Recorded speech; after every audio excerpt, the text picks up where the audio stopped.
पहले जो भी हेलो हाई करना है वो कर लो, और उसके बाद एक बार क्लास में अगर आप आ गए हो तो बीच में अगर आपने क्लास 10 मिनट के लिए भी छोड़ दी, सब गया। आज की क्लास पूरी तरह से आपको अटेंड करनी है। एक बार अगर अटेंड करोगे तो लास्ट तक जरूर देखना, क्योंकि ये जो क्लास है ये प्रोनाउन का हर्ट होता है। हर्ट मतलब जी मुझे पता नहीं किधर होता है, बट होता है, मतलब दिल होता है। इसके बिना प्रोनाउन धड़केगा नहीं। जब तक ये वाला पार्ट आपने अगर नहीं सीखा तो समझ लो सब कुछ। यहां पर बहुत सारी कंफ्यूजन स्टूडेंट्स को होती हैं, याद रखना। तो सबसे पहले आपको एक हेडिंग बनानी है रिलेटिव प्रोनाउन। बाकी के लोग भी आ जाएंगे जल्दी से फटाफट, जितने भी स्टूडेंट हैं। और डाउट किसी को आने नहीं दूंगा, लेकिन उसके लिए आपको तसल्ली पूर्वक मुझे सुनना पड़ेगा, बड़े प्यार से, ठीक है। हाँ, थोड़ा सा वेट करके, भले ही शुरुआत में चीज़ें समझ में ना आए, लेकिन आखिरी तक आते आते आपको सब कुछ अपने आप समझ में आ जाएगा। यही हमारी क्लास की खासियत है, ठीक है। बेचैन होने की ज़रूरत नहीं है, बीच में कोई परेशान नहीं होगा, सारी चीज़ें ऑटोमेटिकली अपने आप समझ में आना शुरू हो जाएंगे। क्लियर? तो आप मेरी बात से अगर सहमत हैं तो बताओ, करें स्टार्ट? कितनी क्लास में प्रोनाउन खत्म होगा? 8 क्लास है लगभग, ये मान लो 1-2 क्लास और, 9 से 10 क्लास में खत्म हो जाएगा। उसके बाद प्रैक्टिस करेंगे। चलियो, क्लियर है सभी को? कोई दिक्कत? सभी को नमस्ते मेरे भाई, गुड आफ्टरनून सभी को, गुड आफ्टरनून, नमस्कार, राधे राधे, स्वामी। अब ध्यान दो, हो गया आपका हेलो हाय हो गई? अब चलें स्टार्ट करें। मैंने बोल दिया है, चुपचाप ध्यान पूर्वक सुनते रहिएगा। ये क्लास अभी आखिरी तक देखनी है। बीच में अगर समझ में नहीं भी आए तो भी सुनते रहना, आखिरी तक आपको अपने आप समझ में आ जाएगा, ठीक है। चलो शुरू करते हैं। आज की क्लास का पहला पॉइंट ये है रिलेटिव प्रोनाउन। तो सबसे पहले तो बात आती है कि रिलेटिव प्रोनाउन होते क्या हैं और इनकी खासियत क्या होती है, इनके फंक्शंस क्या होते हैं। सबसे पहले मैं यहां पर लिख देता हूं रिलेटिव प्रोनाउन आपको कौन कौन से पढ़ने हैं। देखो वैसे तो बहुत सारे होते हैं, आपको कौन कौन से पढ़ने हैं वो बता देता हूं। आपको एक तो पढ़ना है हु, एक पढ़ना है आपको विच, और एक पढ़ना है आपको दैट। हु, विच और दैट, मुझे पता था ऐसे कुछ होगा, पर कोई बात नहीं, सही भी है।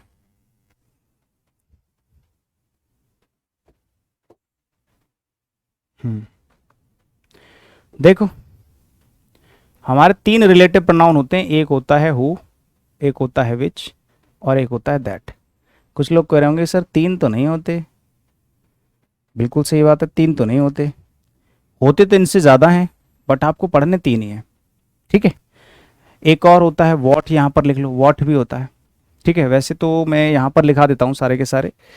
एक होता है हु, जो हम लोगों को पता होती है ना, जैसे हु हो गया, विच हो गया, दैट हो गया, वॉट हो गया, ठीक है। वैन भी होता है, और हुम भी होता है, वाई भी होता है, ठीक है। वेयर भी होता है, सारे के सारे होते हैं लगभग। ये मान लो ये सारे के सारे आपके रिलेटिव प्रोनाउन है, बट आपको पढ़ना कौन सा है?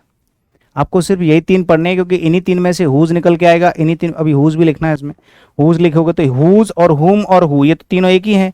विच हो गया, दैट हो गया, वॉट मैं पढ़ाऊंगा ही। वैन और वाई का कभी कोई यूज आज तक हुआ नहीं, तो इन सबको पढ़ने की जरूरत है नहीं। आपको बस वही पढ़ना है जो आपके एग्जाम से रिलेट करता है, ठीक है, जो आपके एग्जाम से रिलेट करता है। इसमें बस आपको एक और पढ़ना है, वो है वॉट, उसको जरूर लिखना है, ये जरूरी है। ये जो रिलेटिव प्रोनाउन होता है वॉट, एक ये भी होता है, इसको भी पढ़ना है। बस आपको ये 3-4 चीजें पढ़नी है, और इन 3-4 चीजों में पूरी जान झोंक देनी है, ठीक है। ओके, तो सबसे पहले कि रिलेटिव प्रोनाउन का स्ट्रक्चर क्या होता है, मतलब इनको अगर हमें पढ़ना हो तो क्यों पढ़ना है, मतलब इनको कैसे और कहां और कब यूज किया जाता है, और इनका काम, रिलेटिव प्रोनाउन ही इनका नाम क्यों है, इनका काम क्या होता है, समझते हैं। देखो रिलेटिव का मतलब होता है रिलेट करने वाला, एक ऐसा प्रोनाउन जो किसी एक चीज को किसी दूसरी चीज से रिलेट करता है। मैंने कहा ठीक है सर, तो सर अगर ये रिलेट करेगा किसी चीज को तो ये कहां पर लिखा होगा, तो इसकी जो पोजीशन होती है एक सेंटेंस के अंदर में, वो क्या होती है उसको समझ लेते हैं। उसकी जो पोजीशन होती है पहले उसको समझेंगे, उसके बाद इनके फंक्शंस की बात करेंगे। तो पोजीशन कुछ इस तरह की होएगी। मान लो ये पूरा का पूरा आपका एक बड़ा सा सेंटेंस है, और उस बड़े से सेंटेंस के अंदर हु, विच या दैट, इनमें से कोई एक रिलेटिव प्रोनाउन यूज कर लिया गया, तो उसकी पोजीशन कुछ इस तरह की होगी कि इधर आपका एक सेंटेंस लिखा होगा, इधर आपका एक सेंटेंस लिखा होगा, इधर भी आपका एक सेंटेंस लिखा होगा, इधर भी आपका एक सेंटेंस लिखा होगा। ये तो पार्ट अलग है, इसको हम बाद में पढ़ लेंगे। इसको हटा दें, बताओ, इसको हटा देते हैं थोड़ी देर के लिए, इसको हम बाद में पढ़ेंगे, ठीक है। व्हाट भी होता है, बस इतना याद रखना कि व्हाट को हम बाद में पढ़ेंगे। व्हाट का अलग कंसेप्ट होता है, इसलिए हु विच दैट, इसके इधर भी एक सेंटेंस होता है, इधर भी एक सेंटेंस होता है, दोनों तरफ एक एक सेंटेंस होगा। मान लो यहां पर भी और यहां पर भी। ये मैं आपको सिंटेक्स में वैसे ऑलरेडी पढ़ा चुका हूं, लेकिन वहां पर मैंने सिर्फ सिंटेक्स के रूल्स पढ़ाए थे, मतलब कि यहां पर वर्ब कैसे यूज करनी है, वो भी मैं यहां पर रिपीट कर दूंगा, वो भी रिवाइज हो जाएगा आपको। इससे पहले यहां पर एक एंटीसीडेंट लिखा होता है। क्या लिखा होता है? एंटीसीडेंट। सर ये एंटीसीडेंट क्या होता है? ये एंटीसीडेंट हु विच दैट का ही एंटीसीडेंट होता है, जिसको आप हिंदी में बोल सकते हैं पूर्व पद। इसको हिंदी में बोल सकते हैं पूर्व पद, हिंदी में बोला जाता है। सर पूर्व पद का मतलब होता है, पूर्व मतलब पहले वाला, पद मतलब कैंडिडेट, मतलब हु विच दैट जिस वर्ड के लिए काम करते हैं वही वर्ड हमारा एंटीसीडेंट होता है। सर ये जो एंटीसीडेंट है, इस पूर्व पद की जगह कोई पार्ट्स ऑफ स्पीच स्पेशलाइज होता है कि कोई भी कुछ भी आ जाता है? नहीं, मैंने कहा स्पेशलाइज होता है। इस एंटीसीडेंट की जगह पर आप या तो नाउन यूज कर सकते हैं या फिर कोई प्रोनाउन यूज कर सकते हैं, बस। इसके अलावा कोई तीसरा पार्ट्स ऑफ स्पीच आप एक एंटीसीडेंट की जगह पर यूज नहीं कर सकते। ये आपका एक स्पेशलाइजेशन हो जाएगा, किसका? एंटीसीडेंट का। सर ये बता दो कहाँ से पढ़ूं, कैसे पढ़ूं? वीडियो फर्स्ट वाला वीडियो देख लो, उसमें सब कुछ बता रखा है, कैसे पढ़ना है कैसे नहीं पढ़ना है। पहला वीडियो देखो सभी लोग। अब आ जाते हैं इधर। मैंने कहा हु विच दैट का एंटीसीडेंट जो होता है उसकी जगह पर नाउन या प्रोनाउन लिखा होता है, और रिलेटिव प्रोनाउन का मतलब इसलिए इसका नाम रिलेटिव प्रोनाउन है क्योंकि ये इन दोनों सेंटेंस को रिलेट करते हैं। इन दोनों सेंटेंस को क्या करते हैं? रिलेट करते हैं, मतलब पहले वाले सेंटेंस से बाद वाले सेंटेंस को रिलेट करते हैं, रिलेशन बताते हैं, इसीलिए इनका नाम क्या है? रिलेटिव प्रोनाउन है। ठीक है मेरे भाई, इसीलिए इनका नाम क्या है? रिलेटिव प्रोनाउन है। अभी बताता हूं, रिलेशन। ये क्या बताते हैं? रिलेशन बताते हैं।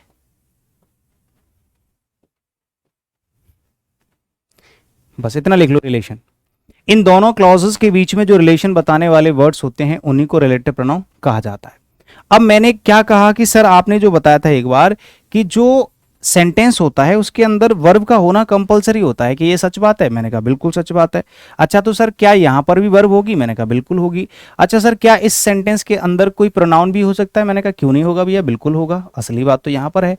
अब मान लो इस सेंटेंस के अंदर कोई प्रोनाउन भी हो सकता है और कोई वर्ब भी हो सकती है, क्योंकि बिना वर्ब के तो सेंटेंस नहीं बनता है। प्रोनाउन हो भी सकता है, नहीं भी हो सकता, बट वर्ब तो कंपलसरी है ही है, ये तो होगी।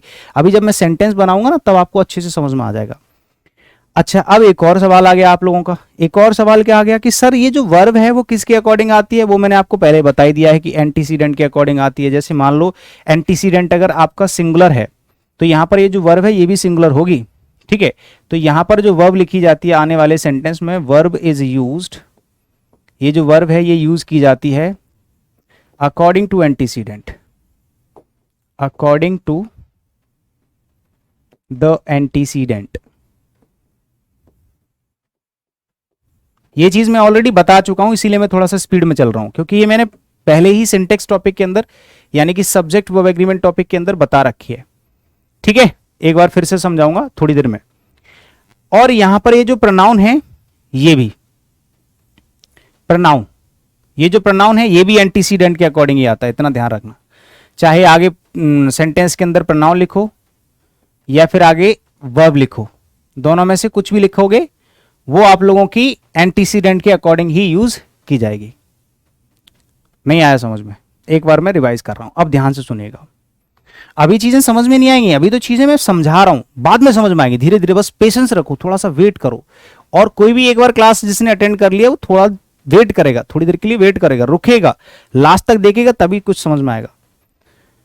हाँ अभी पूरा नहीं पढ़ाया, वहां पर बस इतना ही पढ़ाया। अभी इसके आगे तो प्रोनाउन की कहानी शुरू होगी, प्रोनाउन की कहानी तो अभी इसके बाद शुरू होगी। ये तो सिर्फ मैं ऑलरेडी बता चुका हूं सब्जेक्ट वर्ब एग्रीमेंट में कि हु विच दैट, इनका नाम रिलेटिव प्रोनाउन इसलिए है क्योंकि ये दोनों सेंटेंस का रिलेशन बताते हैं और दोनों सेंटेंसेस को कनेक्ट करते हैं, इनसे पहले एक एंटीसीडेंट होता है जिसका मतलब होता है पूर्व पद, जिसकी जगह पर नाउन या प्रनाउन आता है, उसी के अकॉर्डिंग आगे सेंटेंस में वर्ब आती है, उसी के अकॉर्डिंग आगे प्रनाउन आता है। ये वर्ब और प्रनाउन किसके अकॉर्डिंग आएगा? एंटीसीडेंट के। अब यहां से शुरू होगी कहानी असली वाली। सर असली वाली कहानी बताओ। चलो मैंने कहा असली वाली कहानी सुन लो मेरे भाई। असली कहानी कुछ इस तरह से है कि यहां पर ये जो हु है और ये जो विच है ये कैसे यूज किए जाते हैं, ये है, ये पढ़ने वाली चीज है, ये प्रनाउन का पार्ट है। अभी तक जो मैंने बताया वो प्रनाउन का पार्ट नहीं है। प्रनाउन का पार्ट अब यहां से शुरू होगा। मैंने कहा सर मुझे अगर हु यूज करना हो तो हु को किसके लिए इस्तेमाल किया जाता है? तो हु का यूज आप तब करोगे जब आपका एंटीसीडेंट होगा। चाहे हु यूज करना है वो भी एंटीसीडेंट के अकॉर्डिंग यूज होगा, विच यूज करना है वो भी एंटीसीडेंट के अकॉर्डिंग यूज होगा, दैट यूज करना है वो भी एंटीसीडेंट के अकॉर्डिंग यूज होगा, वर्ब यूज करनी है वो भी, प्रोनाउन यूज करना है वो भी। कहने का मतलब पूरी तरह से रोल आपका इस पहले वाले पार्ट का है। आगे क्या यूज करोगे डिपेंड करता है कि पहले वाला ये स्ट्रक्चर, ये जो स्ट्रक्चर है ये कैसा है। अगर आपने इसको इग्नोर कर दिया तो आप सब कुछ गड़बड़ा जाओगे इधर आगे चल के, ठीक है। तो यहां पर आपको क्या करना है कि अगर आपको हु लगाना है तो इधर जो एंटीसीडेंट है वो लिविंग होना चाहिए, फॉर लिविंग एंटीसीडेंट। एक एक चीज एक्सप्लेन करूंगा, फॉर लिविंग एंटीसीडेंट। अब इसमें कुछ लोगों को इस चीज में ही कंफ्यूजन हो जाती है, एंटीसीडेंट कि सर ये लिविंग एंटीसीडेंट हमें कैसे पता चलेगा? तो इसके लिए आप हिंट में लिख लो पर्सन ओनली। क्या लिखोगे? पर्सन, पर्सन या पीपल ओनली, ऐसे लिख लो, पीपल ओनली। एंटीसीडेंट लिविंग है तो इसका मतलब ये नहीं है कि जानवर भी लिख दोगे, जानवरों के लिए अलग चीज होती है, ठीक है। जानवरों के लिए आपको हु यूज नहीं करना है। जानवर कभी भी साइंस में लिविंग होते हैं बट ग्रामर में लिविंग नहीं होते हैं, ठीक है। हाँ तो इतना ध्यान रखना कि लिविंग का मतलब सिर्फ पर्सन्स की बात हो रही है। अब आ जाते हैं इधर कि सर अगर मुझे विच यूज करना हो तो विच कब यूज करेंगे? जब आपका एंटीसीडेंट जो है, एंटीसीडेंट जो है ये नॉन लिविंग होगा। तो इसके आगे लिख लो for non living antecedent, non living antecedent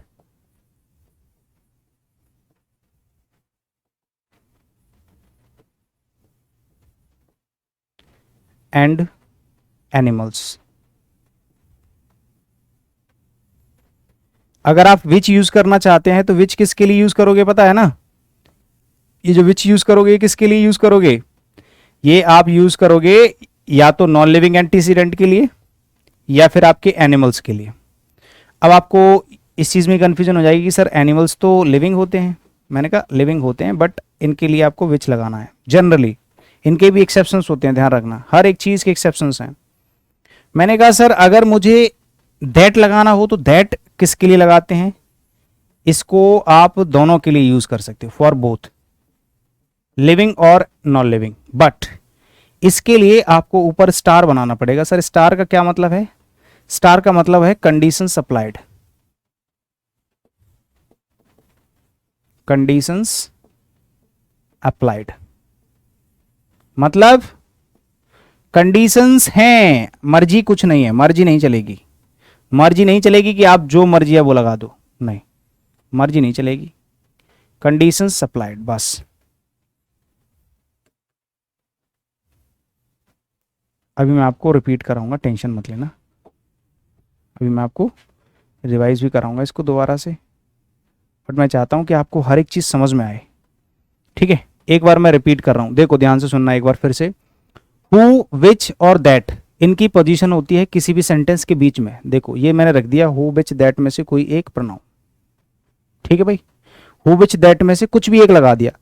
तो याद रखना कि जब ये रिलेटिव प्रोनाउन होंगे तो इनसे पहले भी एक सेंटेंस होगा, इसके बाद में भी एक सेंटेंस होगा। पहले जो सेंटेंस होगा उसके अंदर एक ऐसा नाउन या प्रोनाउन होगा जिसके अकॉर्डिंग एंटीसीडेंट यूज हो रहा होगा, जिसके अकॉर्डिंग रिलेटिव प्रोनाउन यूज हो रहा होगा, और वो जो नाउन या प्रोनाउन है वो इसका एंटीसीडेंट होगा। मतलब ये जो रिलेटिव प्रोनाउन है वो उसी नाउन या प्रोनाउन के लिए काम करेगा।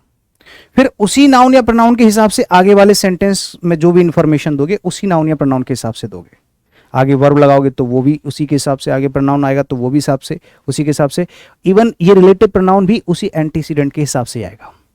अब उसकी कुछ कंडीशंस होती हैं, जैसे कि अगर आपका लिविंग एंटीसीडेंट है और लिविंग में सिर्फ पर्सन्स की बात होगी, मतलब इंसानों की बात होगी, तो वहां पर हम हु लगाएंगे। अब हु के भी अलग अलग केसेस होते हैं कि हुम लगाएंगे कि हुज लगाएंगे, वो मैं अभी आगे सिखाऊंगा।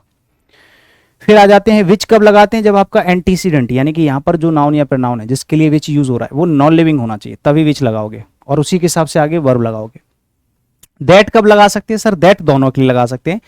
यहां पर एंटीसीडेंट लिविंग है या नॉन लिविंग है, आप दैट लगा सकते हैं, बट इसकी अलग कंडीशंस होती हैं कि कब लगा सकते हैं।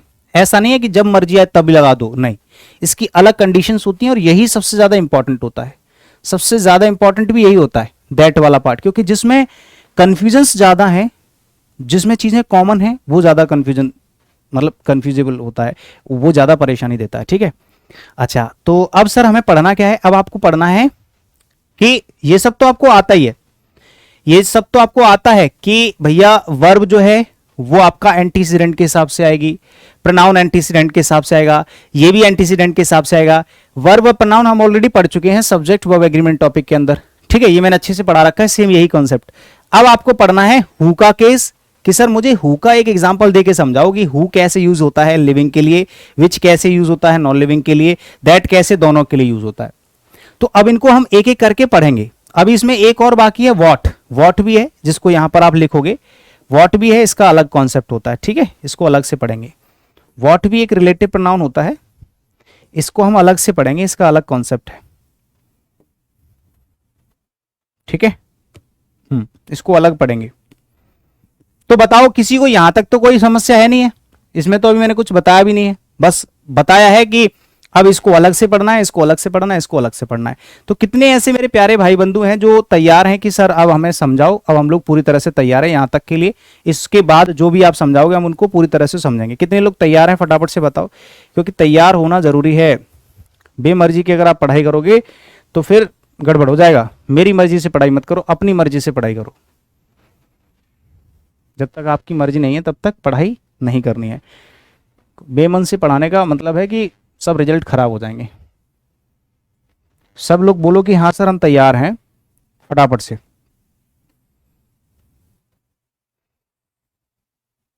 अब रिलेटिव प्रोनाउन में एक एक करके सारे के सारे हम चीजों को पढ़ते चलेंगे। आज की क्लास का पहला कॉन्सेप्ट होगा हु।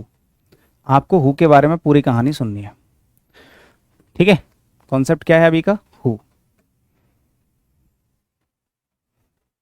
चलिए हु को समझ लेते हैं कि हु का कैसे इस्तेमाल किया जाता है। देखो मैंने एक सेंटेंस लिखा, ही इज द बॉय,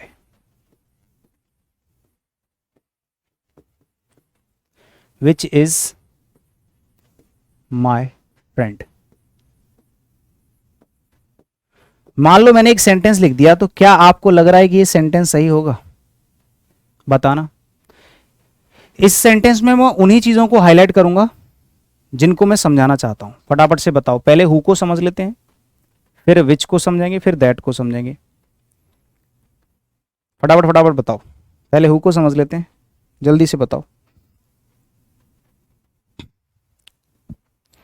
आपने यहां पर देखा एक सेंटेंस तो ये लिखा हुआ है यहां से यहां तक, है कि नहीं। एक सेंटेंस ये हो गया और एक सेंटेंस आपका ये हो गया।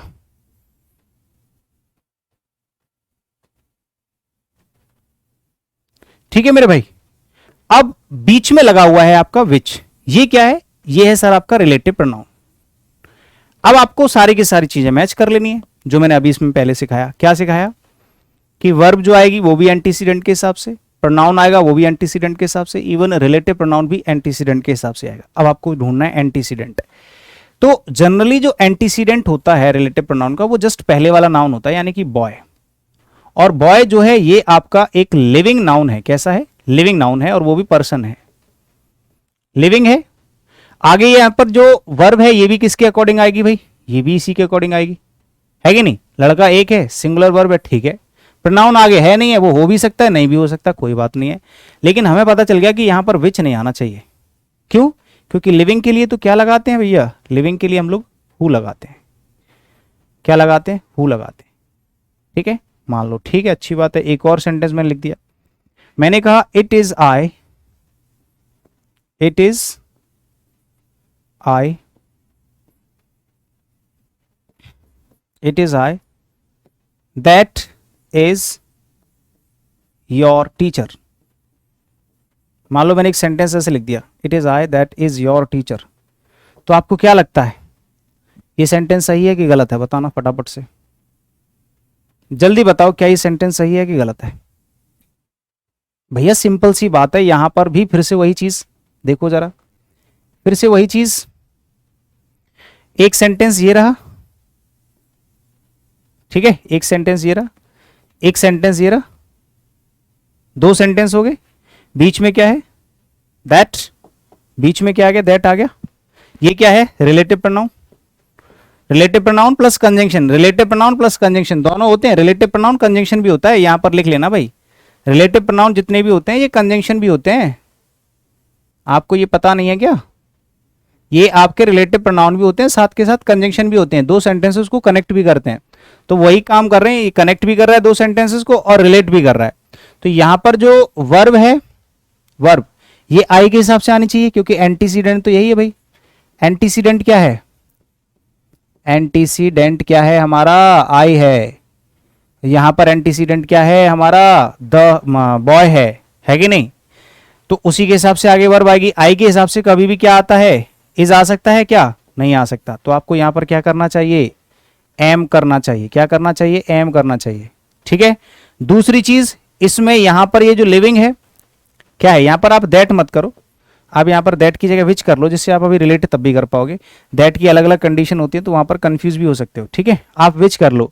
यहां पर बस मैं आपको ये समझाना चाह रहा हूं कि यहां पर विच नहीं आएगा, बस हु आना चाहिए। क्या आना चाहिए? हु आना चाहिए। उसका एक रीजन साफ साफ दिख रहा है आपके सामने कि भैया जो आई है ये लिविंग है। कैसा है? ये लिविंग नाउन है। आई कैसा नाउन है? लिविंग नाउन है, लिविंग एंटीसीडेंट है, और लिविंग है, ऊपर से पर्सन है, तो ऑब्वियसली यहां पर क्या लगाओगे? आपको क्या लगाना पड़ेगा? यहां तो लगा ही दिया एम, यहां पर क्या लगाओगे? यहां पर लगाओगे आप हु। बताओ इतनी सी चीजें आप लोगों को समझ में आ गई कि नहीं आ गई? मजा आ रहा है?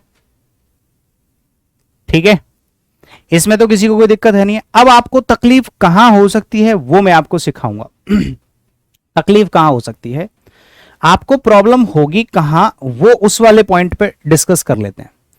चलो मैं एक और सेंटेंस लिख रहा हूं, जैसे मैंने कहा ही इज,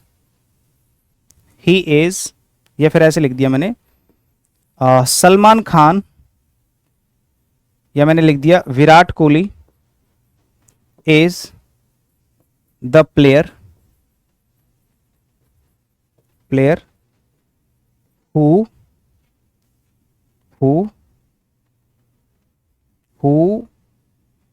धोनी हेट्स। मान लो मैंने एक सेंटेंस लिख दिया ऐसा करके, ठीक है। अभी मैं सिर्फ हु का कॉन्सेप्ट सिखा रहा हूं, आपको ये पता चल गया कि हु कब यूज करते हैं, विच का भी पता चल गया, दैट का भी पता चल गया। अब मैंने आपको बोला कि एक सेंटेंस लिख दिया, ये दोनों चीज तो मैंने आपको सिखा दी कि वर्ब कैसे आती है उसके हिसाब से, रिलेटिव प्रोनाउन किसके हिसाब से आता है उसके हिसाब से, सब बता दिया। अब मैंने आपसे एक सेंटेंस पूछा कि ये जो सेंटेंस है क्या ये गलत है कि सही है? भाई आपको मैंने एक चीज सिखा दी, मैंने आपको एक चीज सिखा दी कि एक सेंटेंस इधर लिखा हुआ है, बताओ यस सुनो। मैंने कहा सर हाँ लिखा हुआ है, बिल्कुल लिखा हुआ है। और एक सेंटेंस इधर लिखा हुआ है, सर पता कैसे चलेगा कि ये सेंटेंस है, इसमें वर्ब होनी चाहिए बस, तो इसमें वर्ब है हिट्स, बिल्कुल ठीक है, कोई बात नहीं। दो सेंटेंसेस को कनेक्ट करने के लिए यहां पर हु लगा दिया, बिल्कुल ठीक है सर, रिलेटिव प्रोनाउन है। इसका एंटीसीडेंट क्या है भैया? प्लेयर है, प्लेयर है, एंटीसीडेंट कैसा है? ये लिविंग है सर, बिल्कुल ठीक है। तो लिविंग के हिसाब से हु आना चाहिए। बताओ क्या दिक्कत है किसी सेंटेंस में? कोई दिक्कत? सेंटेंस सही होना चाहिए, गलत होना चाहिए? ये लिविंग के लिए आ रहा है, आगे वर्ब है, ये धोनी के हिसाब से हेट्स सही है, सब कुछ सही लग रहा है। बताओ किसी को कोई तकलीफ? लेकिन ये सेंटेंस गलत है। अब गलत कैसे है? अर्पित ने सही बताया यहां पर, बहुत बढ़िया, कि सर यहां पर हु नहीं आना चाहिए। अब यहां पर ये कॉन्सेप्ट जो है कोई अलग कॉन्सेप्ट नहीं है, आपको ये तो पता है कि यहां पर हु आएगा, हु के पहले प्लेयर है, लिविंग है, सब कुछ बढ़िया है। लेकिन समस्या ये है कि यहां पर जो हु है, हु वही नहीं आएगा। मतलब हु के भी अलग अलग केस होते हैं, वो आपको सीखना है। आपको ये नहीं सीखना है कि हु का कहां पर कैसे यूज करते हैं, ये तो आपको आ गया। बट अब आपको जो सीखना है, अब ये सीखना है कि हु के भी दो दो तीन तीन केस होते हैं, उनमें से कौन सा केस इस्तेमाल करना है। हु के अंदर सिर्फ आपको इतना पढ़ना है। तो हु आता है ये तो ठीक है, बट हु का कौन सा केस आएगा ये आपको पढ़ना पड़ेगा। यहां पर आएगा हुम। अब मैंने तो लगा दिया क्योंकि मुझे आता है। अब आपको कैसे सीखना है कि सर यहां पर हुम कैसे है, हमें ये सिखाओ। और यहां पर कुछ लोगों को मैंने बता दिया था कि भाई इसमें जो वर्ब आएगी वो एंटीसीडेंट के हिसाब से आएगी, लेकिन ये जो वर्ब तो जो यहां पर आ रही है वो तो इसके लिए आ रही है। समझ रहे हो कि नहीं? यहां पर एक्चुअली ये जो वर्ब है वो ध्वनि की वर्ब है, ये हु की वर्ब नहीं है, इसीलिए यहां पर हम सब्जेक्ट नहीं लगा सकते। अगर यहां पर सब्जेक्ट लगाओगे ये सब्जेक्टिव केस है। तो अब हम लोग पढ़ते हैं हु का कौन सा केस आएगा, हु का भी कौन सा केस आना चाहिए, उसको यहां पर पढ़ते हैं। ठीक है,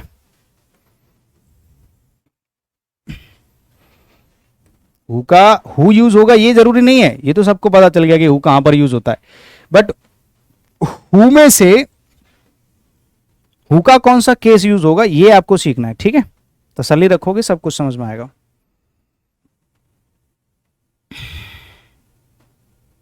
देखो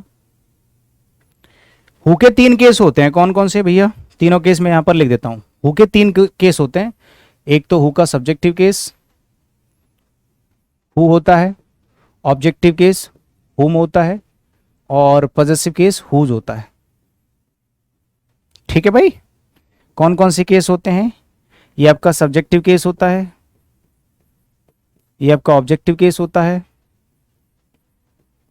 और ये आपका पॉजेसिव एडजेक्टिव होता है।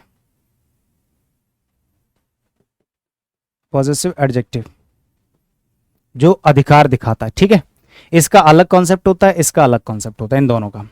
तो पहले हम इनके कॉन्सेप्ट्स की बात कर लेते हैं कि कब यूज करते हैं हु और कब यूज करते हैं हुम। ठीक है, यहां पर बताता हूं शॉर्टली। देखो, अगर मान लो आप हु यूज करना चाहते हैं तो सर हु कब यूज करेंगे?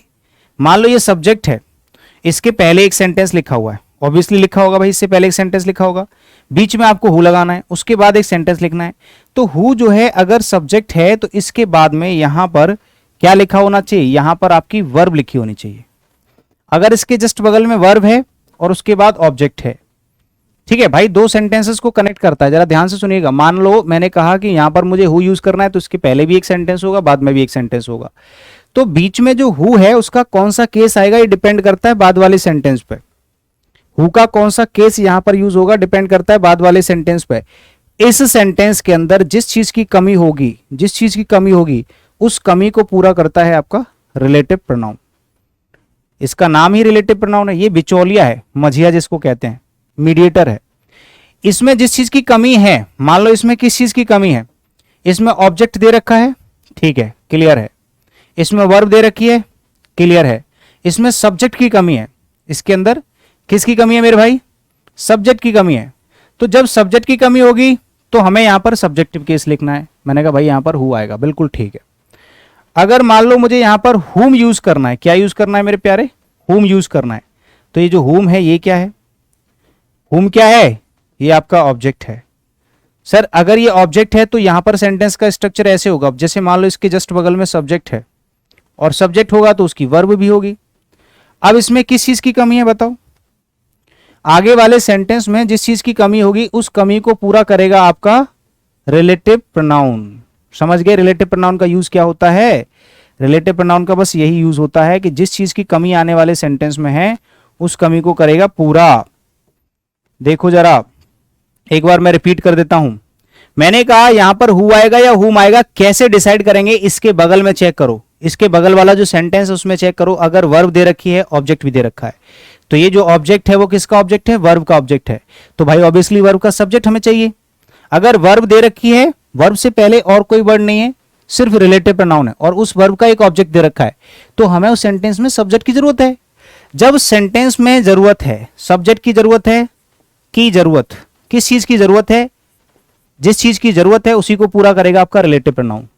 की जरूरत को पूरा करेगा रिलेटिव प्रोनाउन। की जरूरत को रिलेटिव प्रोनाउन पूरा करता है, पूरा करता है, पूरी करता है, जरूरत को पूरी करता है, जरूरत को रिलेटिव प्रोनाउन पूरी करता है। ठीक है, आगे बात समझ में? बड़ी प्यार से बिल्कुल हिंदी से सिखा रहा हूं, अच्छे तरीके से सिखा रहा हूं। अब भी समझ में नहीं आया, दुनिया में कोई भी आपको सिखा नहीं पाएगा। ठीक है, जैसे एक सेंटेंस लिखा मैंने, ठीक है, जैसे मैंने एक सेंटेंस लिख दिया,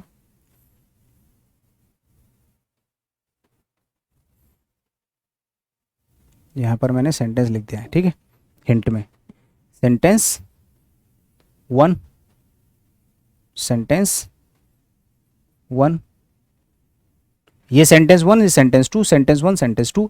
यहां पर ये जो वर्ब है इसका सब्जेक्ट ये रहा। अब इसमें ऑब्जेक्ट की कमी है, तो ऑब्जेक्ट कहां से मिलेगा? यहां से मिलेगा। मतलब यहां पर आपको ऑब्जेक्टिव केस लगाना है, यहां पर आपको सब्जेक्टिव केस लगाना है। कितनी चीजें समझ में आ रही हैं बताओ?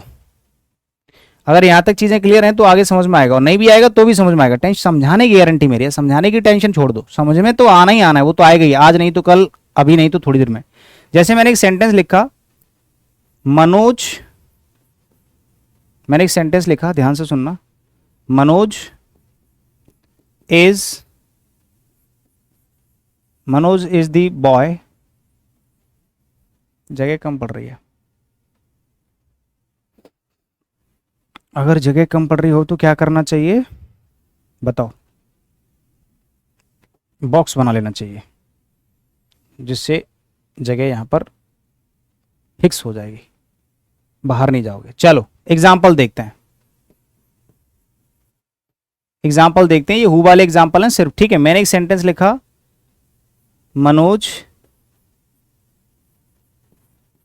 Manoj is the boy who oblique हुम। अभी हुज को नहीं पढ़ना है, हुज को मैं अलग से समझाऊंगा, हुज का केस अलग है। हुम माय फादर डिसलाइक्स।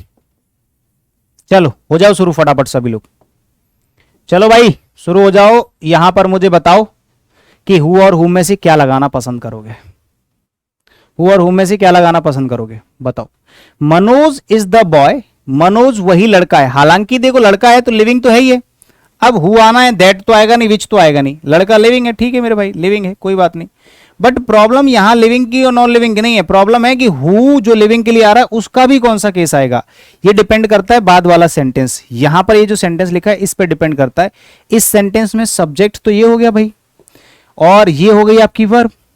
इस सेंटेंस में सब्जेक्ट भी है, सब्जेक्ट का मतलब नाउन या प्रोनाउन। ये वर्ब किसकी है? मेरे पिताजी डिसलाइक करते हैं किसको? उस लड़के को जिसका नाम है मनोज।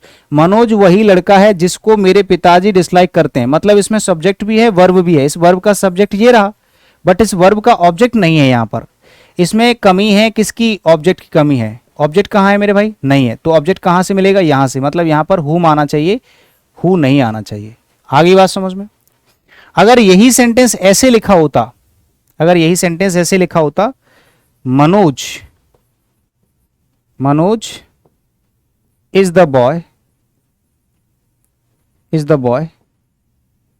हु ऑब्लिक हुम डिसलाइक्स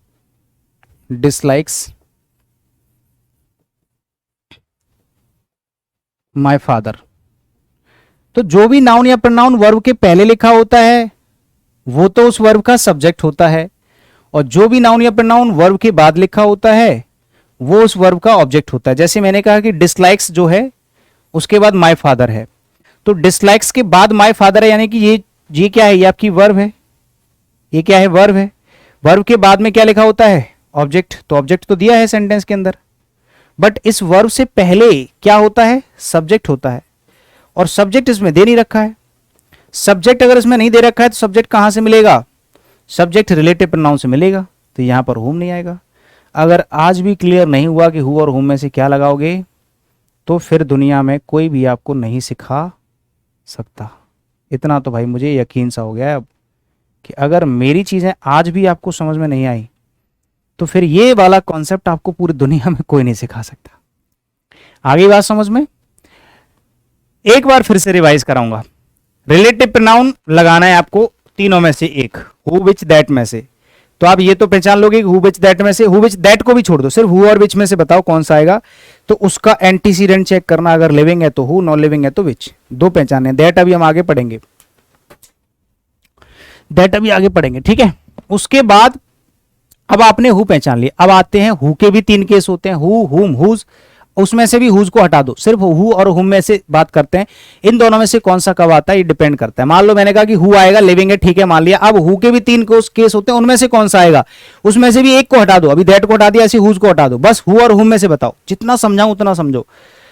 हु और हुम में से, तो आप कहोगे कि सर हु और हुम में से कौन सा आना चाहिए, ये भी डिपेंड करता है। ये पहले तो हु विच तो एंटीसीडेंट पे डिपेंड करते थे, लेकिन हु जो है और हुम जो है, इसका कौन सा केस आएगा, सब्जेक्ट या ऑब्जेक्ट, ये डिपेंड करता है कि इसके बाद वाला सेंटेंस कैसा है।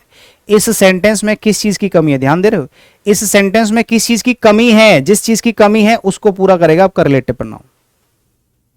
आ रही है बात समझ में? यानी कि सब्जेक्ट की कमी है सब्जेक्टिव केस, ऑब्जेक्ट की कमी है ऑब्जेक्टिव केस। क्लियर है मेरे भाई? बहुत बढ़िया। तो देखो यहां पर हमने देख लिया, ये डिसलाइक्स वर्ब है, वर्ब के बाद ऑब्जेक्ट, तो यहां पर सब्जेक्ट की कमी है, हमने हु लगा दिया। यहां पर ऑब्जेक्ट की कमी थी, हुम लगा दिया। इतना क्लियर हो गया। अभी हम लोग हुम की बात, सॉरी हुज की बात करने वाले हैं आगे, फिर उसके बाद विच समझेंगे।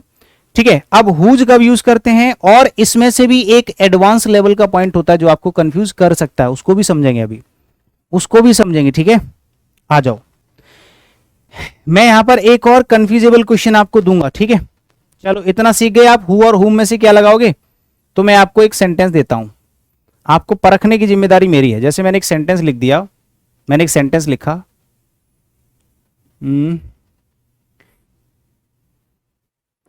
दिस इज द मैन और this is the player who oblique whom we thought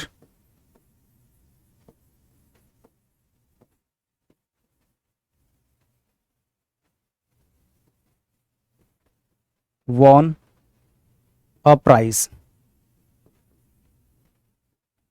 ठीक है मेरे भाई, यहां मैंने एक सेंटेंस लिख दिया और आपको दो ऑप्शन दे दिए, हु और हुम, एक सब्जेक्टिव केस और एक ऑब्जेक्टिव केस। इसमें कौन बता सकता है कि क्या गलती है, फटाफट से बताओ। He is the player, this is the player, sorry this is the player who oblique whom we thought won a prize. ये अटपटा सा क्वेश्चन आप लोगों को लग रहा होगा, अटपटा सा सेंटेंस, बताओ इसका आंसर। सर इंग्लिश में इंप्रूव हो रहा है, होना भी चाहिए, होगा डेफिनेटली होगा, टेंशन क्लियर है। चलो, तो यहां पर आपने देखा तुरंत जो हम लोग रटी हुई चीजों को अप्लाई करते हैं वहां पर हमें समस्या आ जाती है। जैसे मैंने कहा हु और हुम, हु और हुम के बाद हमने देखा यहां पर ये वी क्या है, सब्जेक्ट। ठीक है, थॉट क्या है, वर्ब। हम आगे बढ़े ही नहीं, हमने देखा कि सब्जेक्ट दे रखा है, इस सब्जेक्ट की वर्ब दे रखी है, चाहिए इसमें ऑब्जेक्ट, क्या चाहिए ऑब्जेक्ट, आपने लगा दिया होम और हु हटा दिया। ये आपका क्वेश्चन हो गया गलत। अगर आपने ऐसे सोच के लगाया तो आपका क्वेश्चन हो गया गलत। क्यों गलत हो गया जानते हैं। इसमें ऑब्जेक्ट है, इसमें ऑब्जेक्ट है मेरे भाई। कौन कहता है कि इसमें ऑब्जेक्ट नहीं है, ऑब्जेक्ट ये रहा। आपने पूरा सेंटेंस पढ़ा ही नहीं, आपने पूरा सेंटेंस पढ़ा ही नहीं, आपने देखा वी सब्जेक्ट है, ऑब्जेक्ट है इधर इसके बगल में। हाँ, हम लोग ऐसे पढ़ लेते हैं, ज्यादातर लोग ऐसे पढ़ लेते हैं कि इसके बगल में अगर सब्जेक्ट दिखे तो यहां पर ऑब्जेक्ट लगा देना, वर्ब दिखे तो यहां पर सब्जेक्ट लगा देना। ऐसा नहीं करना, गलती नहीं करनी है, पिट जाओगे, बर्बाद हो जाओगे। तो ऐसा बिल्कुल भी आपको नहीं करना है। यहां पर ऑब्जेक्ट दे रखा है, ये रहा। हालांकि इस वर्ब का ऑब्जेक्ट नहीं है बट ऑब्जेक्ट है इसमें। असल में आपको हु नहीं लगाना है, इतना ध्यान देना, सॉरी हुम नहीं लगाना है। इसका पूरा लॉजिक बताऊंगा, ठीक है। अगर आपको ऐसा क्वेश्चन मिलता है तो पहले एनालिसिस करो, कंप्लीट एनालिसिस करो कि आप जो भी कर रहे हो क्या सही कर रहे हो। आपने कहा कि ठीक है ये सब्जेक्ट है, ये वर्ब है, तो फिर ये क्या है। आप थोड़ा सा और आगे बढ़ोगे तो आपको एक और वर्ब मिलेगी, तो अब आप कंफ्यूज हो जाओगे कि यार इसमें ये सब्जेक्ट हो गया, ये वर्ब हो गई, ये भी वर्ब हो गई, दोनों वर्ब की सेकंड फॉर्म है और ये ऑब्जेक्ट है।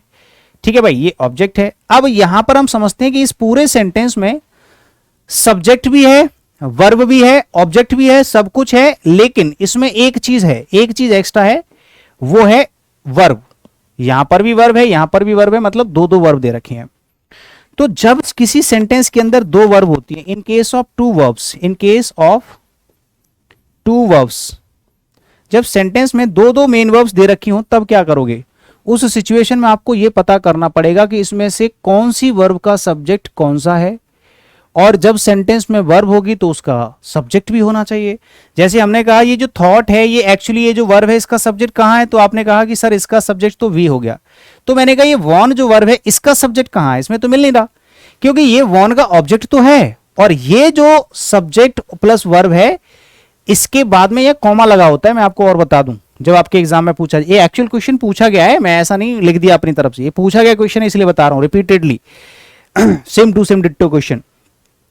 तो वी थॉट जो है एक फ्रेज है जो अलग से आपके सेंटेंस में ऐड किया गया है आपको कंफ्यूज करने के लिए, अलग से ऐड किया गया है। तो यहां पर हमने क्या कर दिया, वी थॉट लिख दिया, वी थॉट एक्स्ट्रा लिख दिया। अब ये जो वर्ब और प्लस ऑब्जेक्ट है ये एक्चुअल फ्रेज है इस वाले सेंटेंस का, यानी कि आपको ये जो टुकड़ा डाला गया ये आपको कंफ्यूज करने के लिए डाला गया। ये तो है कॉन्सेप्चुअल पार्ट, इसकी ट्रिक वाली जो है बात भी बता दूंगा कि आप ट्रिक से कैसे पहचान सकते हैं कि यहां पर क्या आना चाहिए।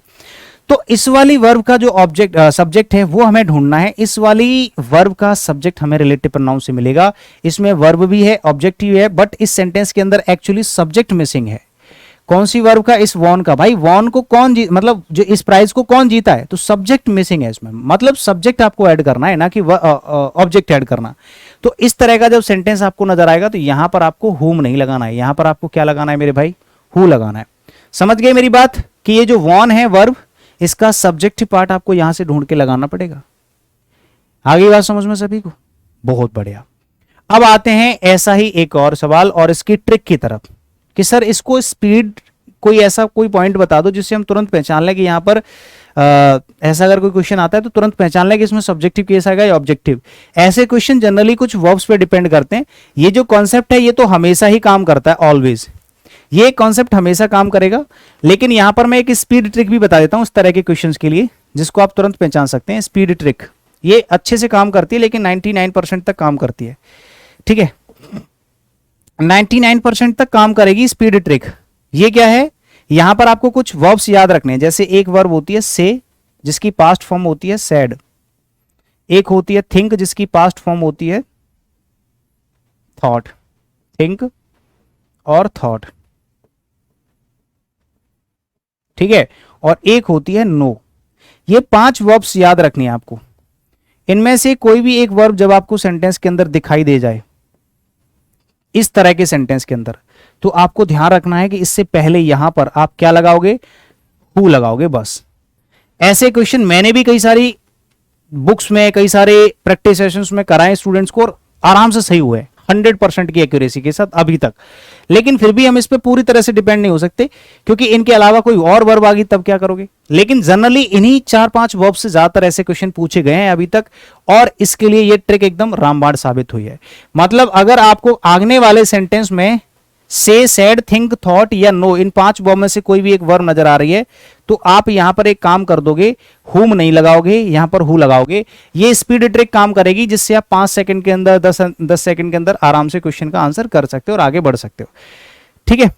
बाकी जो ये कॉन्सेप्ट है ये तो आपको पता ही है कि जब सेंटेंस में 2 वर्ब होंगी तो 2 सब्जेक्ट भी होने चाहिए अलग अलग, ठीक है। एक सब्जेक्ट दोनों वर्ब के लिए काम नहीं कर रहा है एक ही सेंटेंस में, कंजंक्शन लगा के तो कर सकता है, ऐसे नहीं कर सकता। तो आपको क्या करना है कि इस वाली वर्ब का सब्जेक्ट तो है बट इस वाली वर्ब का सब्जेक्ट नहीं है, और वो आपको कंफ्यूज करने के लिए यहां पर एक्स्ट्रा एक फ्रेज डाल देगा। ऐसा मैं एक और सेंटेंस लिख के समझाता हूं आपको, तब समझ में आएगा, ठीक है। मैंने एक और सेंटेंस लिख दिया यहां पर,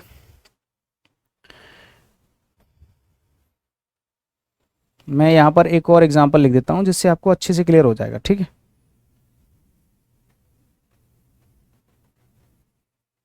इसको हटाओ,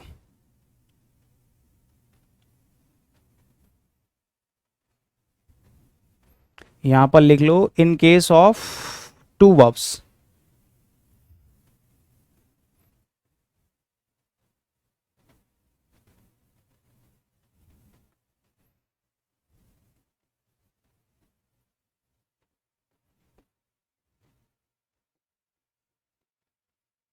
जब सेंटेंस में 2 वर्ब्स होंगी तब क्या करोगे, तब आप ये वाला काम करोगे जो मैंने आपको सिखा दिया है। अब यहां पर हम एक एग्जांपल समझेंगे, एक और एक्स्ट्रा एग्जांपल, जिससे आप आराम से रिलेट कर पाओगे इस ट्रिक को भी और सारी चीजों को भी। देखो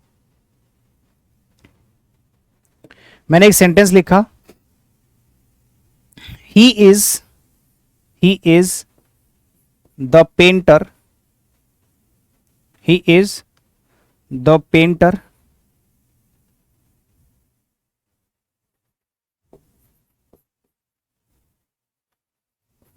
who, whom I know,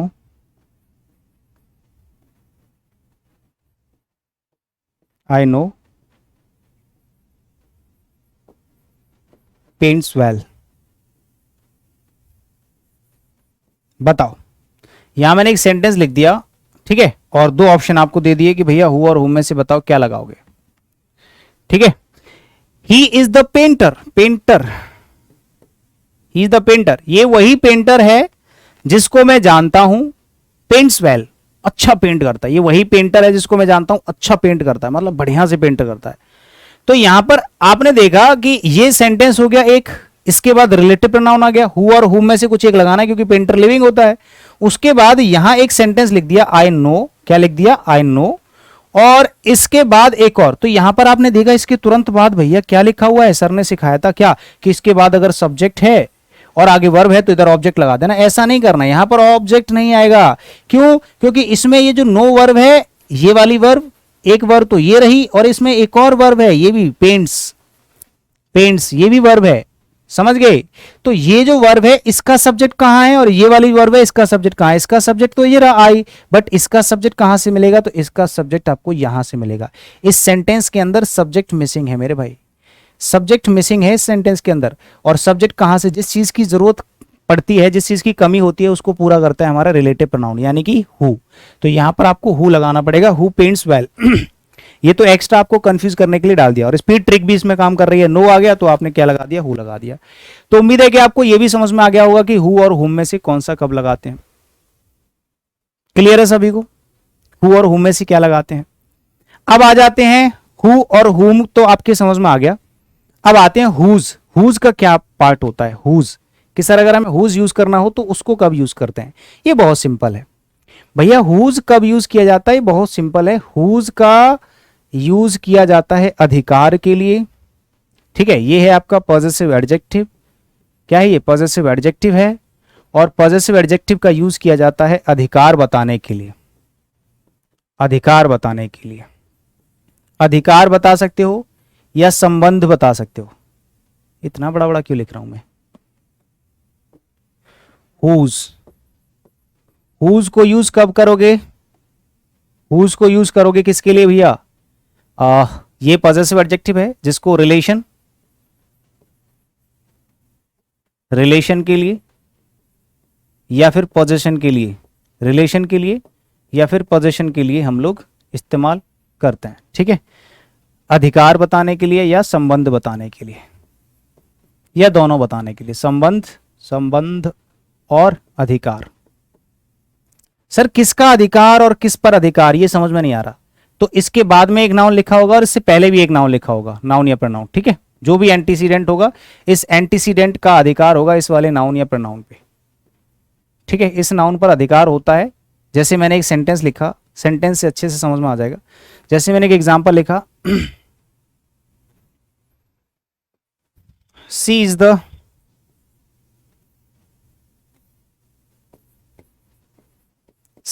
girl, she is the girl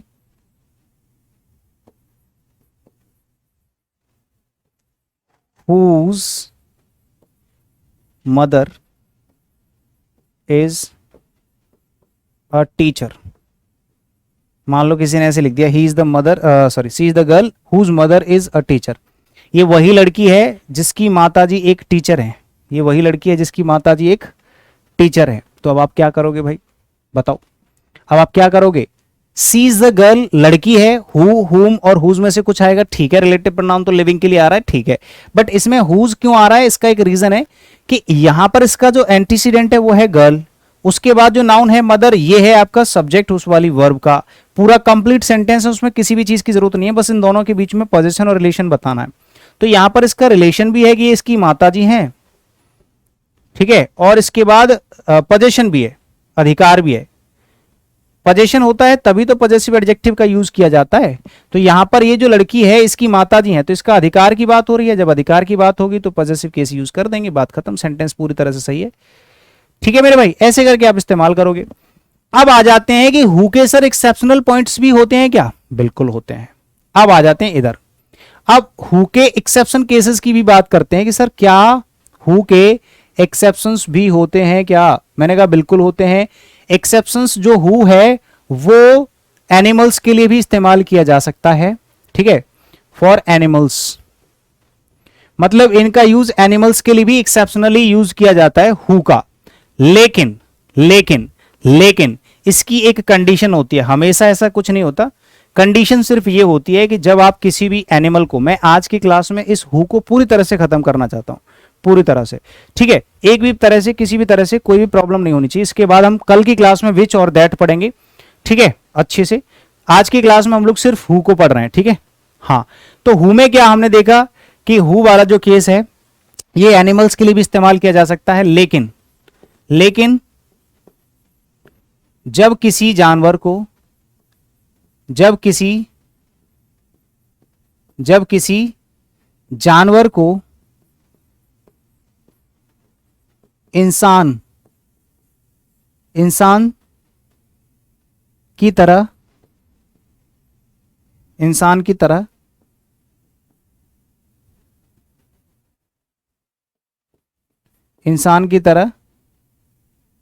treat किया जाए, सेंटेंस के अंदर ट्रीट किया जाए। ये मैं अपनी भाषा में समझा रहा हूं, क्योंकि अगर आप मेरे सामने बैठे होते तो मैं अच्छे से बोल के समझा देता, लेकिन अभी आप मेरे से दूर हो तो मुझे सेटिस्फेक्शन नहीं मिलता है कि आप मेरी भाषाओं को समझ भी रहे हो कि नहीं। इसीलिए मैं यहां पर लिख देता हूं, when an animal is treated as a human being then we will use who for the animals, ऐसे करके। किसी को इंग्लिश में अगर समझना है तो ऐसे समझ लेगा, मतलब हु को एक्सेप्शनली यूज किया जा सकता है एनिमल्स के लिए, बट वहां पर उस जानवर को इंसान जैसा ट्रीटमेंट अगर दिया जा रहा है तो। जैसे एक एग्जांपल मैं यहां पर लिख देता हूं, मैंने एक एग्जांपल यहां पर लिख दिया, ठीक है।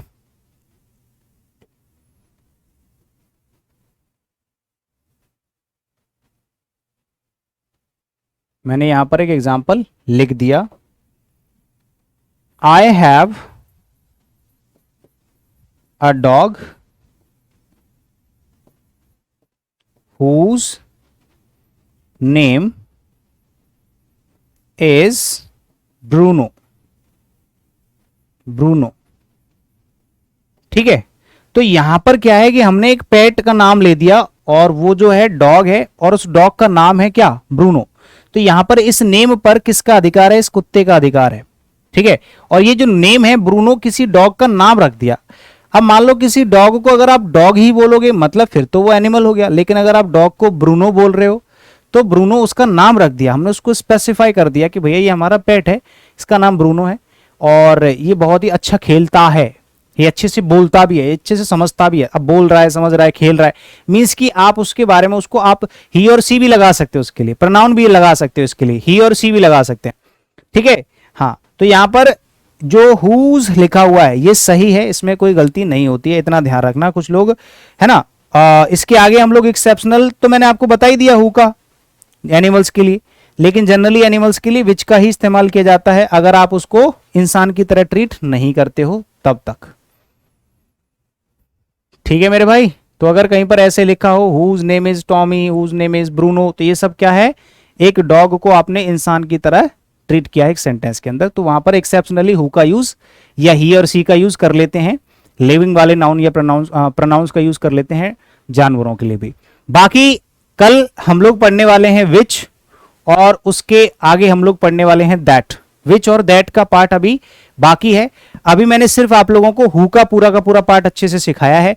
जब ये हु और विच और दैट तीनों पार्ट अच्छे से समझ में आ जाएंगे, अभी इसमें से सबसे ज्यादा इंपॉर्टेंट है आपका क्या? सबसे ज्यादा इंपॉर्टेंट है आपका दैट, जिसको अभी हमें समझना बाकी है। तो उम्मीद है कि आज की क्लास आप लोगों को बहुत अच्छे से समझ में आ गई होगी। बाकी का पार्ट हम लोग अगली क्लास में डिस्कस करेंगे। Thank you so much. एक बार जल्दी से कमेंट करके मुझे रिस्पॉन्स करो, क्या आप लोगों को अब तक का पूरा पार्ट हु, विच, दैट का डिफरेंस और हु के कंप्लीट यूज आपको अच्छे से क्लियर हुए कि नहीं? अगर हाँ तो बोल दो यस सर और ना तो बोल दो नो सर। फटाफट से लिख दो कमेंट में कि आपको क्या यहां तक सब कुछ क्लियर है। अब बताओ, at the end of the class you have learn something, लिखो मुझे तो लगता है कि आपको पूरा का पूरा अच्छे से क्लियर हुआ होगा और मजा भी आया होगा। अगर आपको नहीं भी समझ में आया तो आप बोल सकते हैं, फटाफट से बताओ yes sir clear. Thank you so much for this nice session, thank you so much. बिल्कुल वेलकम, आपका स्वागत है Delhi. Yes sir yes sir yes sir, clear clear clear clear clear, crystal clear, वाह, ऑल क्लियर, थैंक यू। चलो तो मिलते हैं अगली क्लास में, ठीक है, बाय बाय। एक बार हम लोग फिर से शुरू करेंगे कि जो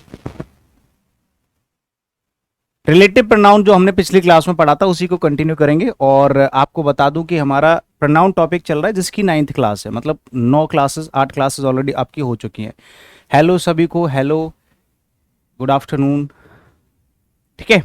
तो सबसे पहले मैं आप लोगों को पिछली क्लास के बारे में बता दूं। देखो, पिछली क्लास में हम लोगों ने रिलेटिव प्रोनाउन स्टार्ट किया था, बड़े प्यार से हमने चीज़ों को सीखा था। उसमें से कुछ चीज़ें हमने सीख ली, कुछ अभी बाकी हैं जिनको अभी स्टार्ट करने वाले हैं।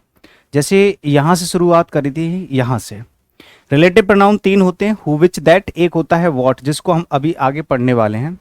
इसमें से भी हु जो है हमने कंप्लीटली पढ़ लिया है, बाकी ये जो स्ट्रक्चर होते हैं इनको हम पहले भी सब्जेक्ट वर्ब एग्रीमेंट में डिस्कस कर चुके हैं और एक बार मैंने यहाँ पर भी डिस्कस करा दिया है, ठीक है। अभी आज की क्लास में हम लोग विच और दैट और व्हाट इन तीनों के बारे में पढ़ने वाले हैं, ठीक है। हु तो कंप्लीटली फिनिश हो गया, अब आ जाते हैं दैट की तरफ।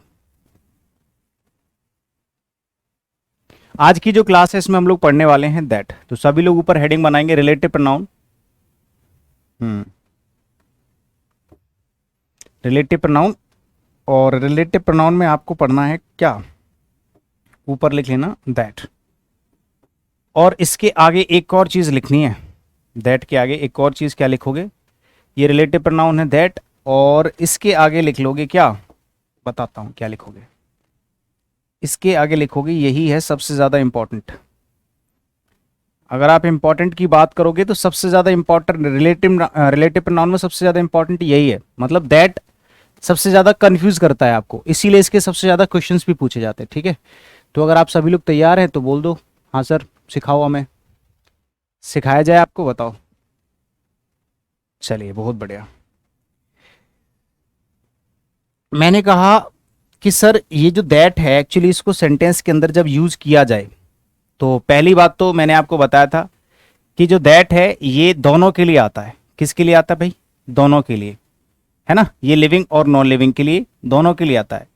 लेकिन इसकी कुछ कंडीशंस होती हैं, इसकी कुछ कंडीशंस होती हैं, मतलब ये दोनों के लिए आ सकता है, ये लिविंग के लिए भी आ सकता है और नॉन लिविंग के लिए भी आ सकता है, लेकिन चॉइस नहीं है, है ना। इस पे लिविंग और नॉन लिविंग का बहुत ज्यादा कोई असर नहीं पड़ता, बस इसकी कुछ कंडीशंस होनी चाहिए सेंटेंस के अंदर, तभी हम लोग वहां पर दैट लगा सकते हैं, अदरवाइज हु लगाएंगे या विच लगाएंगे बस, ठीक है। और व्हाट जो है उसकी भी कुछ कंडीशंस होती हैं।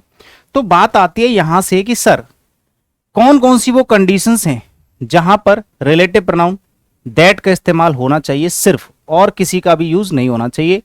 ना तो वहां पर यूज होगा हु का, ना ही विच का, और ना ही व्हाट का, सिर्फ दैट का यूज होगा। तो उसके लिए आपको 4 कंडीशंस पढ़नी होंगी मेरे दोस्त। कितनी कंडीशंस पढ़नी है आपको, बताओ मेरे भाई, कितनी कंडीशंस पढ़नी है आपको, 4 कंडीशन। पहली कंडीशन आपको पढ़नी है, यहां पर मैं लिखता जाऊंगा, ठीक है। पहली कंडीशन हो जाएगी आपकी सुपरलेटिव डिग्री। क्या मेरे भाई,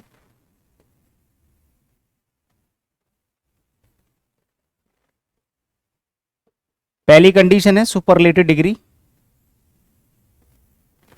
ठीक है। या फिर आप लिखोगे ordinal numbers,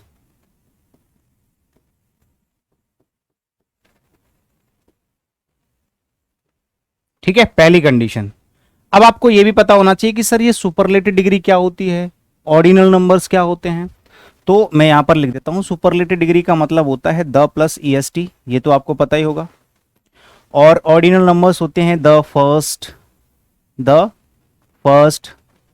the second, the third, the fourth, the fifth, next, last, former, latter, ये सारे के सारे ऑर्डिनल नंबर्स होते हैं। अगर किसी को ऑर्डिनल नंबर्स की बहुत ज़्यादा जानकारी नहीं है, I will discuss it in the topic of adjective. जब मैं आपको एडजेक्टिव पढ़ाऊंगा तो वहाँ पर इसको और अच्छे से एक्सप्लेन करूंगा, ठीक है। अच्छा, तो पहली कंडीशन ये है कि अगर किसी सेंटेंस में, देखो ये जो आपका रिलेटिव प्रोनाउन है इसका तरीका क्या होता है सेंटेंस के अंदर यूज होने का। जैसे एक सेंटेंस इधर है, एक सेंटेंस इधर है, इन दोनों को कनेक्ट करने के लिए हमने यहां पर एक रिलेटिव प्रोनाउन लगा दिया। तो उस रिलेटिव प्रोनाउन से पहले इस वाले सेंटेंस के अंदर जो भी कंडीशन होती है उसी के हिसाब से हम लोग रिलेटिव प्रोनाउन यूज करते हैं। ये मैंने आपको बताया था पिछली क्लास में। जो पहली बार क्लास अटेंड कर रहा है, जो टॉपिक के बीच में घुस के सीधे 9वीं क्लास पढ़ रहा है, उसके लिए तो भाई मेरे पास कुछ नहीं है, क्योंकि या तो उसकी चीजें क्लियर हों पहले से तो हो सकता है उसको समझ में आ जाए, लेकिन जो बिल्कुल फ्रेशर होगा उसको समझ में नहीं आएगा। और आज की क्लास तो वैसे भी समझ में नहीं आएगी, क्योंकि इसका ज्यादातर जो पार्ट है समझाने वाला वो मैं ऑलरेडी एक क्लास में डिस्कस कर चुका हूं। कम से कम 8वीं क्लास तो आपको देखनी पड़ेगी, तब आपको 9वीं क्लास समझ में आएगी। बीच में 9वीं क्लास अगर आप अटेंड कर रहे हो मत करो, छोड़ दो, पहले 8वीं देखो फिर 9वीं देखना, ठीक है। शुरू करते हैं। दैट जो है ये रिलेटिव प्रोनाउन है, और ये रिलेटिव प्रोनाउन कैसे यूज होगा, अपने से पहले जो सेंटेंस लिखा हुआ ये सेंटेंस 1 यू कैन से, ये है आपका सेंटेंस 1। एक सेंटेंस आपका पहले लिखा हुआ है और एक सेंटेंस इसके बाद लिखा होता है। तो ये जो पहले वाले सेंटेंस की हम बात करें ना, इस सेंटेंस के अंदर ये कुछ कंडीशंस होनी चाहिए, तभी आगे आप दैट यूज कर सकते हैं। जैसे पहली कंडीशन है सुपरलेटिव डिग्री या ऑर्डिनल नंबर। अगर में से कोई भी एक वर्ड आपके सेंटेंस में है तो आगे दैट लगा सकते हो, वहां पर फिर चाहे आपका एंटीसीडेंट लिविंग हो या नॉन लिविंग, उससे मतलब नहीं है, ठीक है, आपको दैट लगाना है। अब आते हैं दूसरी कंडीशन पे। दूसरी कंडीशन में क्या होता है, जैसे हु और विच भी अपने आप में एक रिलेटिव प्रोनाउन है और एक दैट है, हु विच दैट, ठीक है। तो हु और विच कब आते हैं, लिविंग के लिए हु आता है, नॉन लिविंग के लिए विच आता है। मतलब एंटीसीडेंट अगर लिविंग है तो हु लगाएंगे, नॉन लिविंग है तो विच लगाएंगे। लेकिन अगर किसी सेंटेंस में हु या विच में से कोई भी एक इंटेरोगेटिव वर्ड इस सेंटेंस में ऑलरेडी दे रखा है, बट वो रिलेटिव प्रोनाउन नहीं है, वो इंटेरोगेटिव वर्ड है, यानी कि अगर सेंटेंस में हु या विच में से कोई भी एक वर्ड ऑलरेडी सेंटेंस में है as an interrogative word, then we will use relative pronoun that. क्यों? क्योंकि वहां पर फ्रीक्वेंसी जनरेट होती है, और एक चीज की फ्रीक्वेंसी हमारे सेंस को खराब कर देती है। दिस इज द लॉजिक, ठीक है। तो आप कह सकते हैं कि मान लो किसी सेंटेंस में हु या फिर विच पहले से ही किसी सेंटेंस में है ऑलरेडी, और वो भी इंटेरोगेटिव वर्ड की तरह, रिलेटिव प्रोनाउन की तरह नहीं, एक रिलेटिव प्रोनाउन की इंटेरोगेटिव वर्ड की तरह, as an interrogative, as an interrogative word. अगर किसी सेंटेंस में इंटेरोगेटिव वर्ड की तरह हु विच को पहले से यूज किया गया है, तो भले ही आपका एंटीसीडेंट लिविंग हो या नॉन लिविंग, उससे फर्क नहीं पड़ेगा, आपको आगे दैट लगाना पड़ेगा, क्योंकि उसके अंदर एक और बार हु लिखा है, एक और बार हु लिखोगे तो गलत हो जाएगा। ऑलरेडी विच लिखा है, एक और बार विच लिखोगे गलत हो जाएगा, ठीक है। तो दूसरी कंडीशन आपको ये याद रखनी है। अब आ जाते हैं तीसरी सबसे बड़ी एक कंडीशन है, मतलब तीसरा जो पॉइंट है ये आपको सबसे ज्यादा ध्यान रखना है। क्यों ये इंपॉर्टेंट क्यों हो जाता है? क्योंकि तीसरे वाले पॉइंट में या तीसरी वाली कंडीशन में आपको कुछ वर्ड्स याद रखने हैं, और वो कुछ वर्ड्स होते हैं, उनको याद रखना ही एक टास्क होता है। जब हमें वर्ड्स याद करने पड़ते हैं वही हमारे लिए टास्क बन जाता है। तो हम क्या करेंगे, इस वर्ड को, इन वर्ड को यहां पर याद करेंगे। अब याद कराने की भी मैं पूरी कोशिश करूंगा। पहले लिख लेते हैं सारे के सारे वर्ड्स कि कौन कौन से ऐसे वर्ड्स हैं जिनके साथ रिलेटिव प्रोनाउन दैट का यूज किया जाता है। मैं यहां पर लिख देता हूं, जैसे ऑल हो गया, ओनली हो गया, सेम हो गया, सच हो गया, नन हो गया, एनी हो गया। जैसे मैं लिखूं वैसे ही लिखना, जैसे मैं बताऊं वैसे ही पढ़ना, ठीक है। लिटिल हो गया, फ्यू हो गया। अब आ जाते हैं इधर, एवरीथिंग,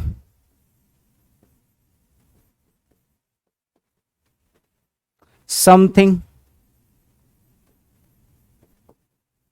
नथिंग और एनीथिंग।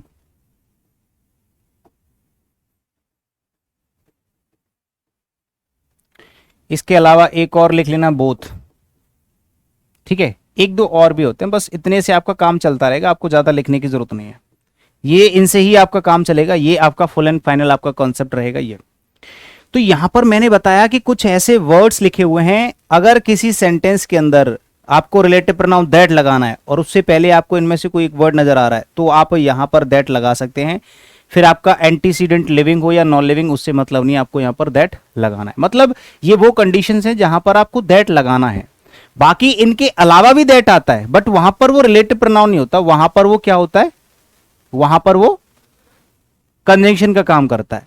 जब दैट कंजंक्शन का काम करेगा तब तो आप कहीं भी लगा सकते हैं। कुछ लोग इसी चीज में कंफ्यूज हो जाते हैं कि सर ने बताया था कि सिर्फ इन्हीं कंडीशन के साथ दैट आता है, बाकी कहीं नहीं आता, वो दूसरी जगह से दैट को हटाते फिरते हैं। ऐसा तो नहीं सिखाया मैंने बताया कि दैट एक कंजंक्शन भी होता है, साथ के साथ रिलेटिव प्रोनाउन भी होता है। जब आप इसको रिलेटिव प्रोनाउन की तरह यूज करोगे, यानी कि हु और विच को रिप्लेस करोगे इससे, तब आपको कुछ कंडीशंस का ध्यान रखना है। बाकी अगर ये कंडीशंस नहीं है तो आप दैट कनेक्ट करने के लिए भी लगा सकते हो। इनके अलावा भी दैट यूज होता है सेंटेंसेस को कनेक्ट करने के लिए, यूनिवर्सल कंजंक्शन है, इसको कई सारे सेंटेंसेस को जोड़ने के लिए आप दैट का यूज कर सकते हो, कोई दिक्कत नहीं है। बट अगर ये कंडीशंस हैं तब तो आपको यूज करना ही पड़ेगा, ठीक है। अच्छा, अब आ जाते हैं एक फोर्थ कंडीशन पे। अभी इनको याद करने पर भी पूरा फोकस करेंगे कि इनको याद कैसे रखा जाए इतने सारे वर्ड्स को। जैसे मान लो किसी सेंटेंस में एक पर्सन है, तो पर्सन जो है वो तो लिविंग होता है, ठीक है। मैंने आपको बताया था कि लिविंग नाउन है, यानी कि कोई पर्सन है, कोई पीपल है, मतलब पीपल है। पीपल या पर्सन के लिए आप क्या लगाते हो, हु लगाते हो। वहीं अगर एनिमल है, मान लो कोई एनिमल दे रखा है, तो एनिमल वैसे लिविंग ही होता है, बट आप इसके लिए रिलेटिव प्रोनाउन हु नहीं लगाओगे। एनिमल्स के लिए हु नहीं लगाते, हम विच लगाते हैं, इतना ध्यान रखना। इस पॉइंट में इतनी सारी कंफ्यूजन्स होती हैं। रिलेटिव प्रोनाउन वाला कॉन्सेप्ट जो होता है वो इतना कॉम्प्लिकेटेड होता है, इतना कंफ्यूजेबल होता है कि उसमें जितना ज्यादा दिमाग लगाओगे, जितना चीजें आप ज्यादा डिस्कस करोगे, उतनी चीजें और ज्यादा निकल के आती हैं, मतलब खत्म ही नहीं होती हैं चीजें। तो मैं आपको ब्रीफ में चीजें बताना चाहूंगा, उनको मान के नहीं बैठना है। उनके एक्सेप्शंस भी होते हैं, छोटी छोटी चीजें बदलती रहती हैं, लेकिन ऐसा नहीं है कि कॉन्सेप्ट बदलता है, सिचुएशन बदलती है, चीजें बदलती हैं, ठीक है। तो कभी भी ना तो एक चीज को मान के बैठना है कि अगर मैंने ऐसा बता दिया तो हमेशा ऐसा ही रहेगा। जैसी सेंटेंस की सिचुएशन आएगी तो आपको उसमें थोड़ा बहुत चेंज करना पड़ेगा, उसका लॉजिक भी मैं एट प्रेजेंट बता दूंगा। लेकिन फिलहाल मैं आपको वो चीज बता दूंगा, है ना, हाँ, एग्जाम्पल देके समझाऊंगा, वो चीज बताऊंगा जो आपको एकदम अच्छा रिजल्ट देंगी। मतलब जब भी आप क्वेश्चन करोगे, एग्जाम में बैठोगे, प्रैक्टिस करोगे, तो आपको दिक्कत नहीं होगी, सीधे आपका आंसर सही हो जाएगा। ऐसी चीजें बताऊंगा, ठीक है, आपको ज्यादा कंफ्यूज नहीं करूंगा। मैंने कहा कि अगर कोई पर्सन है तो हु लगाते हैं, एनिमल है तो विच लगाते हैं, क्योंकि एनिमल को साइंस में हम लिविंग मानते हैं, लेकिन नाउन प्रोनाउन यूज करते हैं तो उसको नॉन लिविंग मानते हैं। लेकिन इनके भी एक्सेप्शंस होते हैं। जैसे मैंने कल बताया था कि अगर एनिमल की बात करें, पिछली क्लास में बताया कि एनिमल की अगर हम बात करें तो एनिमल को जब आप इंसान की तरह ट्रीट करते हो तो उसको लिविंग मान लेते हैं। उसके लिए आप ही और सी भी लगा सकते हो, उसके लिए आप हु भी लगा सकते हो, हुज भी लगा सकते हो, हुम भी लगा सकते हो, ठीक है, तो एक्सेप्शनल हो गया। लेकिन जनरली एनिमल्स के लिए हम लोग क्या लगाते हैं, विच लगाते हैं, और पर्सन के लिए हु लगाते हैं। लेकिन मान लो किसी सेंटेंस में दोनों दे रखे हो, तब क्या करोगे। मान लो इंसान भी है और एनिमल भी है, तो भाई ना तो लिविंग आएगा ना नॉन लिविंग आएगा, क्योंकि यहां पर यूनिवर्सल कंजंक्शन हमारे पास है। तो आप क्या लगा दोगे, फिर वहां पर दैट लगा दोगे। तो ये सिंपल सा पॉइंट यहां से निकल के आ जाता है कि अकेला पर्सन है then we will use who, अगर अकेला एनिमल है वी विल यूज विच, और अगर दोनों एक साथ दे रखे हैं, इंसान की भी बात हो रही है उसमें और उसमें एनिमल की भी बात हो रही है, तब हम यूज करेंगे दैट। तो ये फोर्थ कंडीशन हो जाएगी। उम्मीद है कि आपको ये चारों कंडीशन अच्छे से समझ में आ गई होंगी। अभी आप लोगों को ये लग रहा होगा कि सर ये क्या पढ़ाया जा रहा है, हमें तो पता नहीं चल रहा। जिसको ये पता नहीं चल रहा कि मैं क्या पढ़ा रहा हूं, यानी कि या तो उसने पिछली क्लास नहीं देखी है, इससे पहला वाला पार्ट नहीं देखा, और अगर मान लो ये समझ में आ रहा है, पिछला वाला भी देख लिया है, फिर भी समझ में नहीं आ रहा है, इसका मतलब है कि अभी थोड़ा सा आपको वेट करना पड़ेगा। जैसे ही मैं इनके एग्जाम्पल्स दूंगा आपको अच्छे से क्लियरली समझ में आना शुरू हो जाएगा, ठीक है। हाँ, अपने आप समझ में आ जाएगा ब्रिजेश, अभी देखो थोड़ी देर में। तो ये चार पॉइंट हो गए, फर्स्ट, सेकंड, थर्ड, फोर्थ। अब इनको कैसे याद रखना है उसका भी मैं तरीका बताऊंगा, लेकिन सबसे पहले तो इन वर्ड्स को याद कर लेते हैं। सबसे ज्यादा जरूरी ये है, इनको, इन वर्ड्स को याद करने के लिए कुछ नहीं करना, बस आप उनको पेयर बनाते चलो। जैसे पहला पेयर हो गया ऑल ओनली, ऑल ओनली, दोनों का साउंड एक जैसा आ रहा है शुरू से, ऑल ओनली आप याद कर लोगे। सेम और सच याद कर लोगे, नन और एनी याद कर लोगे, एक दूसरे के ऑपोजिट है। लिटिल और फ्यू दोनों पेयर में याद होते हैं। सेम सच याद करना है, ये भी आपका पेयर में यूज होता है। 4 पेयर हैं, 4 से 8 वर्ड आपको याद हो जाएंगे। ये आपको ऑलरेडी याद है ही है। बडी, वन और थिंग वाले वर्ड्स मैंने आपको याद कराए थे, 12 वर्ड याद होंगे। Everybody, somebody, nobody, anybody, everyone, someone, known, anyone, everything, something, nothing, anything. तो इसमें सिर्फ थिंग वाले वर्ड याद रखने हैं, बडी और वन वाले नहीं, क्योंकि बडी और वन वाले आ जाते हैं हु में। तो थिंग वाले जो होते हैं एवरीथिंग, समथिंग, नथिंग और एनीथिंग, ये 4 वर्ड आपको ऐसे याद हो जाएंगे, बहुत एक्स्ट्रा डाल देना अपनी तरफ से, बस बात खत्म। पर्सन प्लस एनिमल कोई ज्यादा याद करने की जरूरत है नहीं है, क्योंकि लॉजिक के साथ मैंने समझा दिया है। हु और विच को मैंने समझा ही दिया कि अगर हु और विच में से कोई भी एज एन इंटेरोगेटिव आता है तो उसके बाद दैट लगाओगे। Superlative degree, ordinal number. अब बस थोड़ा सा आपको हिंट देनी है, जैसे आपको कोई हिंट दे देगा तुरंत आप चारों वर्ड एक साथ सुना दोगे। तो हिंट के लिए हम यहां पर एक ट्रिक भी बना सकते हैं। जैसे सुपरलेटिव डिग्री को याद रखने के लिए हमने एस निकाल लिया इसमें से, हु और विच को याद करने के लिए पहला डब्ल्यू निकाल लिया, all only same such none any को याद करने के लिए ए निकाल लिया, और यहां पर चलो पी निकाल लो। पर्सन वैसे यहां पर मैन लिख लेते हैं, कोई बात नहीं, पी निकाल लो। तो यहां पर आप क्या कर लोगे, इसकी शॉर्ट फॉर्म बना करके एक वर्ड बना लोगे, WSWAP, स्वैप हो गया। मतलब स्वैप के साथ दैट का यूज किया जाता है, बस ऐसे करके भी याद कर सकते हो। ये आप एक ट्रिक बना सकते हो कि अगर आपको रिलेटिव प्रोनाउन दैट यूज करना है स्वैप के साथ यूज करोगे। स्वैप मतलब एस मतलब superlative degree, ordinal number, W मतलब हु और विच, ए मतलब all, only, same, such, none, any, little, few, everything, something, nothing, anything, both. मुझे तो याद है, आपको याद हो जाएंगे, है ना, 4 पेयर, 4 वर्ड और 1 वर्ड एक्स्ट्रा। और पी मतलब पर्सन प्लस एनिमल, ये ऐसे करके याद कर सकते हैं। ठीक है, अब इनके एग्जांपल्स की तरफ चलते हैं कि कैसे जो कुछ मैंने सिखाया ये सेंटेंसेस में यूज कैसे होगा, देखना सभी लोग। ठीक है, ये सेंटेंसेस में कैसे यूज होता है, अब इनका ये तो आपने सीख लिया, अब इनके हम लोग करेंगे क्वेश्चंस। ठीक है, टेस्ट योरसेल्फ। चलिए सरकार, यहां पर लिख लोगे आप अपना टेस्ट, अपना अपना टेस्ट लोगे भाई, जो कुछ भी आपने सीखा है। अगर आप तैयार हैं तो आपको मजा आएगा। जो कुछ भी सीखा है उसको यहीं के यहीं परख लो भाई, तब तो कोई बात बनेगी। जैसे मैं यहां पर एग्जांपल लिखूंगा, आप बस चेक करते चलना। जैसे मैंने एक सेंटेंस लिखा, who is the boy who come here daily. जो कुछ भी सिखाया है हर एक चीज का टेस्ट लिया जाएगा। ठीक है, हर एक चीज का टेस्ट लिया जाएगा। Who is the boy who come here daily. कहां कहां गलती है सब कुछ ढूंढो। एक और सेंटेंस लिख रहा हूं, this is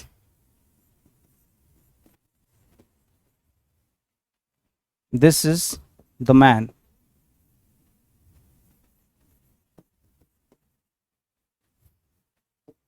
which stole my book। एक सेंटेंस लिख दिया, this is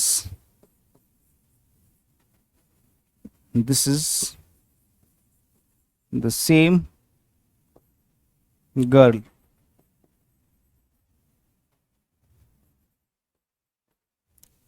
who helped me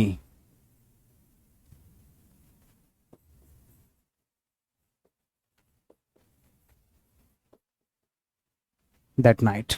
3 sentences हैं, check out the sentences and find the grammatical error in all 3 sentences। देखो, who is the boy, कौन है वो लड़का जो यहां आता है डेली। कौन है वो लड़का जो यहां पर आता है डेली। जब शक की निगाहों से आप किसी को देखते हो कि भाई कौन है लड़का यहां पर डेली आता है, तो ये तो हो गया आपका रिलेटिव प्रोनाउन प्लस कंजंक्शन। मतलब रिलेटिव प्रोनाउन जो होते हैं वो कंजंक्शन भी होते हैं, 2 सेंटेंसेस को कनेक्ट भी करते हैं प्लस रिलेट भी करते हैं, एक सेंटेंस की इंफॉर्मेशन दूसरे सेंटेंस तक पहुंचाते हैं। तो हमने देखा कि यहां पर जो एंटीसीडेंट है वो लिविंग है। क्या है मेरे भाई, लिविंग एंटीसीडेंट है, और लिविंग के हिसाब से हु आना चाहिए, तो यहां पर हु सही होना चाहिए। लेकिन प्रॉब्लम यह है, पहली बात तो रिलेटिव प्रोनाउन को बाद में देखेंगे, इसके हिसाब से आगे सेंटेंस में जो वर्ब आ रही है पहले इसको चेक कर लेते हैं। आगे जो प्रोनाउन आता है, आगे जो वर्ब आती है वो भी तो एंटीसीडेंट के हिसाब से आती है, सुनो। तो हमने क्या किया, यहां पर कम की जगह पहले तो कम्स करना पड़ेगा, क्योंकि बॉय जो है वो सिंगुलर सब्जेक्ट है, मतलब सिंगुलर नाउन है, और सिंगुलर नाउन है तो इस एंटीसीडेंट के हिसाब से ही वर्ब आनी चाहिए। तो पहली बात तो कम की जगह कम्स करना पड़ेगा। और दूसरी चीज यहां पर ये जो हु है ना, कुछ लोग मैंने आपको कई बार ये भी बताया था पिछली बार कि ये जो हु है ना, एक्चुअली जब ये कंजंक्शन का काम करता है तो ये इंटेरोगेटिव वर्ड नहीं होता वहां पर। जब कोई भी WH वर्ड दो सेंटेंसेस के बीच में है तो आने वाला जो सेंटेंस है वो असर्टिव फॉर्म में होगा, इंटेरोगेटिव फॉर्म में नहीं होगा। यानी कि लास्ट में ना तो क्वेश्चन मार्क आना चाहिए और ना ही सब्जेक्ट से पहले वर्ब आनी चाहिए। तो ये सेंटेंस अभी असर्टिव फॉर्म में ही है। देखो वर्ब ये रही, इसके बाद में ऑब्जेक्ट है नहीं है, इसमें तो एडवर्ब दे रखा है, कोई बात नहीं, लेकिन इसका सब्जेक्ट इससे पहले लिखा हुआ है। कहने का मतलब ये वर्ब से पहले लिखा है तो ये सब्जेक्ट हो गया, यानी कि ये सेंटेंस असर्टिव फॉर्म में तो लिखा है। अब कुछ लोग कह रहे होंगे कि सर आपने मना किया था कि यहां पर क्वेश्चन मार्क नहीं आएगा, लेकिन ये जो क्वेश्चन मार्क है वो हु के लिए नहीं आ रहा है, वो इस वाले हु के लिए आ रहा है। ये पूरे सेंटेंस के लिए क्वेश्चन मार्क आ रहा है, तो याद रखना ये वाला हु इंटेरोगेटिव वर्ड है और ये वाला हु कंजंक्शन है। अब आ जाते हैं क्या कि ये जो हु है वो इंटेरोगेटिव वर्ड की तरह जब सेंटेंस में यूज हो चुका है, तो अब यहां से भले ही लड़का है बट फिर भी आपको यहां से हु हटाना पड़ेगा और आपको क्या लिखना पड़ेगा, दैट लिखना पड़ेगा। क्या लिखना पड़ेगा, दैट लिखना पड़ेगा। ठीक है, चलिए, this is the man, this is the man, यहां पर आपने दैट लगा दिया, कोई दिक्कत नहीं, आपको पता चल गया क्यों आ रहा है दैट, इसकी वजह से आ रहा है। ये कंडीशन है स्वैप वाली, SWAP। एस मतलब सुपरलेटिव डिग्री, डब्ल्यू मतलब हु और विच, ए मतलब all, only, same, such, none, any, thing वाले वर्ड, बोथ, लिटिल, फ्यू, ये सब। और इसके बाद आ जाता है नीचे वाले सेंटेंस में देखेंगे दिस इज द मैन, यानी कि ये वही व्यक्ति है, ये वही व्यक्ति है जिसने मेरी किताब चोरी की थी, ये वही व्यक्ति है जिसने मेरी किताब चुरा ली। कहने का मतलब ये वही व्यक्ति है जिसने मेरी किताब चुरा ली। अब क्या करोगे, यहां पर जो विच रिलेटिव प्रोनाउन है, एक्चुअली ये जो विच रिलेटिव प्रोनाउन है इसको किसके अकॉर्डिंग यूज किया जा रहा है, मैन के अकॉर्डिंग। मैन कैसा है, लिविंग एंटीसीडेंट है, इसमें कोई भी कंडीशन है कि नहीं, इसमें कोई कंडीशन है बताना। रिलेटिव प्रोनाउन दैट की कोई कंडीशन है, नहीं है। विच की कोई कंडीशन है, विच तो नॉन लिविंग के लिए आता है, तो यहां पर डेफिनेटली आपको हु लगाना पड़ेगा। क्या लगाना पड़ेगा, हु लगाना पड़ेगा। इसमें दैट की कोई कंडीशन है नहीं है, लेकिन यही सेंटेंस मैंने थोड़ा कुछ इस तरह से लिख दिया, दिस इज द मैन ना लिख करके this is the same man या सेम गर्ल लिख दिया, तो अब यहां पर आ गया क्या, सेम आ गया। अब देखो ये सेम कौन सी कंडीशन में से एक है, स्वैप वाली एक कंडीशन है, ए वाली, ए मतलब all, only, same, such, none, any, little, few, both, thing वाले चार word. Total number of words कितने हो गए, 4, 8, 4, 12, 13, 13 वर्ड। तो यहां पर अब क्या करोगे, अब यहां पर हु नहीं लगाना, भले ही यहां पर लड़की है, ये लड़की जबकि लिविंग एंटीसीडेंट है, फिर भी यहां पर हु नहीं आएगा। क्यों, क्योंकि सेम की वजह से आपको यहां पर दैट लगाना पड़ रहा है, इस सेम की वजह से आपको यहां पर दैट लगाना पड़ रहा है। That helped me that night, जिसने मेरी मदद करी थी उस रात। कितने लोगों को यहां तक की चीजें अभी क्लियर हो गई हैं, फटाफट से बता दो मुझे। किसी को कोई तकलीफ, जो मैंने अभी आपको दैट वाला कॉन्सेप्ट सिखाया है उसके 3 एग्जांपल्स मैंने यहां पर लिखे हैं, और अगर अभी भी आपको समझ में नहीं आया तो बता दो, कोई और परेशानी कुछ भी बताओ। अगर सब कुछ क्लियर है तो ठीक है, बता दो, फिर और टेस्ट लिया जाए आपका। है भाई, और टेस्ट लिया जाए आपका, इतने से काम नहीं चल रहा, एक दो एग्जाम्पल और देख लो, एक दो और एग्जाम्पल देख लो। देखिए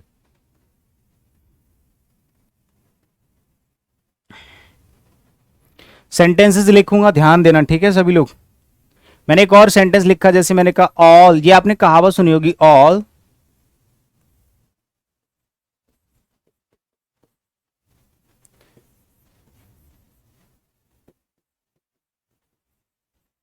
which glitters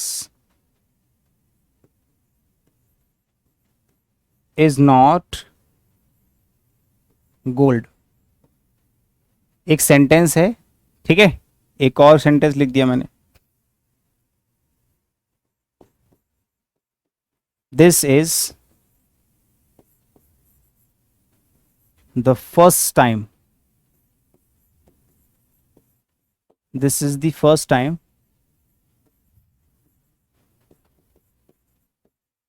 which I have done, या which I did।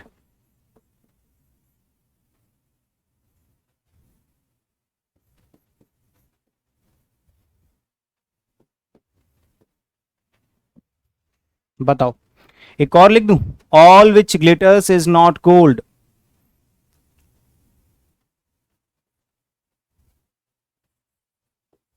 The boy with his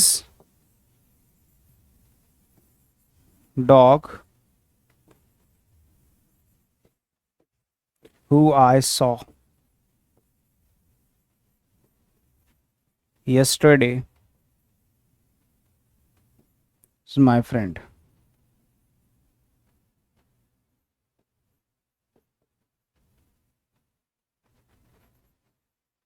बताओ,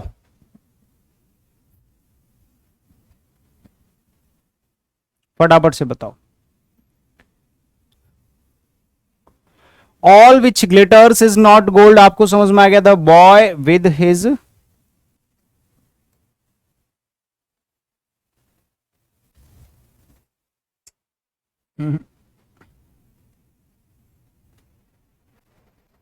the boy with his dog who I saw yesterday is my friend. बताओ, इस सेंटेंस में तीनों सेंटेंसेस आप लोगों के सामने हैं. तो आपने देखा एक चीज, क्या?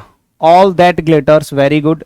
यहां पर जो ऑल है ये आपका एक सब्जेक्ट हो गया, मतलब एक वर्ड हो गया कि भैया हर वो चीज, हर चीज जो चमकती है सोना नहीं होती. ये कहावत आपने सुनी होगी कि हर चमकने वाली चीज सोना नहीं होती. हर वो चीज जो चमकती है सोना नहीं होती. तो हम क्या करेंगे, ऑल विच ग्लिटर्स की जगह पर कर देंगे क्या, क्योंकि इससे पहले ऑल आ रहा है, ऑल ओनली सेम सच. तो आप यहां पर क्या लगाओगे, दैट लगाओगे. All that glitters is not gold. ऐसी दिस इज द फर्स्ट क्या हो गया, ऑर्डिनल नंबर हो गया. पहला वाला सुपरलेटिव डिग्री और ordinal number. First time that I did, क्या यूज करोगे, that I did. Clear, that I did this. ये मेरा पहला टाइम है, पहला फर्स्ट टाइम है जब मैंने ऐसा कुछ किया है या मैंने ये किया है. ठीक है. The boy with his dog, यहां पर देखोगे डॉग क्या है भाई, ये एनिमल हो गया, ये एनिमल हो गया. और ये जो बॉय है ये क्या है भाई, ये आपका पर्सन हो गया. मतलब एक सेंटेंस के अंदर पर्सन प्लस एनिमल. तो आप यहां पर क्या लगाओगे, आप यहां पर क्या लगाओगे, दैट लगाओगे. ये आखिरी वाला पॉइंट मैंने आपको समझा दिया. कहने का मतलब सारे के सारे ही एग्जांपल्स आप लोगों के यहां पर सामने है. क्लियर. अब कभी भी एक चीज को मानकर मत बैठ जाना. मैं ये नहीं कह रहा, मैं ये इसलिए पढ़ाता हूं आप लोगों को क्योंकि एग्जाम में सेम टू सेम डिट्टो ऐसी ही चीज आनी है. मेरे पढ़ाने का कुछ इस तरह का एक पर्पस होता है. मैं आपको कंफ्यूज नहीं करना चाहता, मैं आपको किसी भी तरह की चीजों में फंसाना नहीं चाहता, वरना इंप्रेशन के लिए तो मेरे पास बहुत कुछ है, सच बताऊं. लेकिन इंप्रेशन के चक्कर में एक तो आपकी बुद्धि खराब होगी, आपको इंग्लिश से नफरत हो जाएगी, आपको इंग्लिश समझ में नहीं आएगी, आप इंग्लिश से हेट करना शुरू कर दोगे, डरना शुरू कर दोगे. दूसरी चीज, मेरा इंप्रेशन तो बढ़ जाएगा बट तुम्हें किसी भी तरह का कोई फायदा नहीं होगा. तुम ये कहोगे कि ये टीचर भी बेवकूफ है और ये सब्जेक्ट भी बेवकूफ है, मतलब ये इंग्लिश पढ़ना ही बेकार है. इससे बढ़िया है कि तैयारी छोड़ दो, किसी ऐसी चीज की तैयारी करेंगे जिसमें इंग्लिश ना आती. और ज्यादातर ऐसा ही होता है. बड़े बड़े महारथी हैं, बड़े बड़े टीचर्स हैं, वो स्टूडेंट्स को अपनी नॉलेज दिखाने के लिए इतना डराया, इतना धमकाया, इतना चीजें ओवर सिखा दी जाती हैं जिनका एग्जाम से कोई कनेक्शन नहीं होता. और जो एग्जाम से कोई कनेक्शन नहीं है बच्चा वैसे ही डर जाता है. अपना इंप्रेशन तो ठीक है, मान लिया भैया हमें तो कुछ समझ में नहीं आ रहा लेकिन टीचर बढ़िया होगा. जब इतना कुछ समझा रहा है, हमें कुछ नहीं आ रहा तो इसमें हमारी गलती है. लेकिन ऐसा नहीं है, हमारे पास भी बहुत सारी ऐसी चीजें हैं. अभी देखा जाए तो मैंने जो कुछ भी आपको सिखाया, मैं सच बताऊं ईमानदारी से कि यहाँ पर जो मैंने सिखाया है ना, ये दैट वाला केस, इसमें इतने सारे एक्सेप्शंस हैं, इतनी सारी चीजें हैं, कॉम्प्लिकेशंस बहुत सारे हैं. इनको अगर मैं आपके सामने रखूं तो मैं बहुत सारी चीजें सही भी कर सकता हूं, बहुत सारी चीजें आपके सामने और भी रख सकता हूं, लेकिन आपकी कंफ्यूजन्स बढ़ जाएंगी बट उनका कोई फायदा नहीं होगा. अब 99% तक चीजें आपकी यहां से सही होनी है. एक 0.1% अगर कोई एक्सेप्शनल पॉइंट आएगा एट द प्रेजेंट, मैं उसको सॉल्व करूंगा और बताऊंगा अभी कि कहां पर क्या दिक्कत है. ठीक है. तो एक्सेप्शनली चीजें जो हैं उनको समझने के चक्कर में आप अपनी चीजों को, जो एग्जाम ओरिएंटेड चीजें हैं इनको मत भूलना. ठीक है. यहां से आपके बहुत सारे क्वेश्चंस बनेंगे और ये बहुत अच्छा कॉन्सेप्ट है. अब हमने दो चीजें पढ़ ली, एक तो दैट कंप्लीटली पढ़ लिया. अब जहां जहां पर ये दैट की 4 कंडीशन है, मान लो ये दैट की 4 कंडीशन है, इन 4 कंडीशंस को याद रख के अगर किसी सेंटेंस में ये 4 कंडीशंस नहीं है तो इनके अलावा आप दैट यूज नहीं करोगे. वहां पर या तो हु यूज करोगे या विच यूज करोगे. लिविंग है तो हु, नॉन लिविंग है तो विच. ठीक है. सेकंड सेंटेंस रिपीट कर दीजिए. This is the first time. First, second, third, fourth ये क्या होते हैं, ऑर्डिनल नंबर होते हैं, तो यहां पर दैट लगाओगे. दूसरी कंडीशन, पहली कंडीशन है देखो ये वाली, superlative degree and ordinal numbers. Ordinal numbers मतलब first second third fourth fifth जो होते हैं ना, ये हमारे ऑर्डिनल नंबर्स होते हैं। क्लियर है सभी को? बताओ। अब आ जाते हैं दैट की तरफ, सॉरी विच की तरफ, कि विच का यूज कहां और कब कैसे किया जाता है, इसको सीख लेते हैं। हु तो हो गया खत्म, दैट भी हो गया खत्म, अब विच की बात कर लेते हैं। ऊपर हेडिंग बनाओगे विच।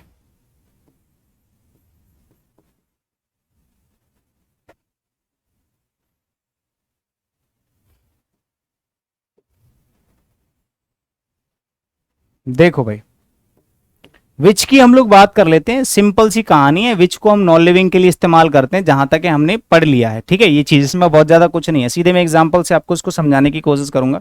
बस इसके आगे लिखना चाहो तो इतना लिख लो कि विच को यूज किया जाता है नॉन लिविंग के लिए। लेकिन इसमें एक चीज है जो आपको सीखनी है, वो मैं आपको बता देता हूं। एक चीज सबसे ज्यादा जरूरी और कंफ्यूज आपको कर सकती है, उसको हम लोग सीख लेंगे। देखो, मैंने एक सेंटेंस लिखा, this is the company, this is the company.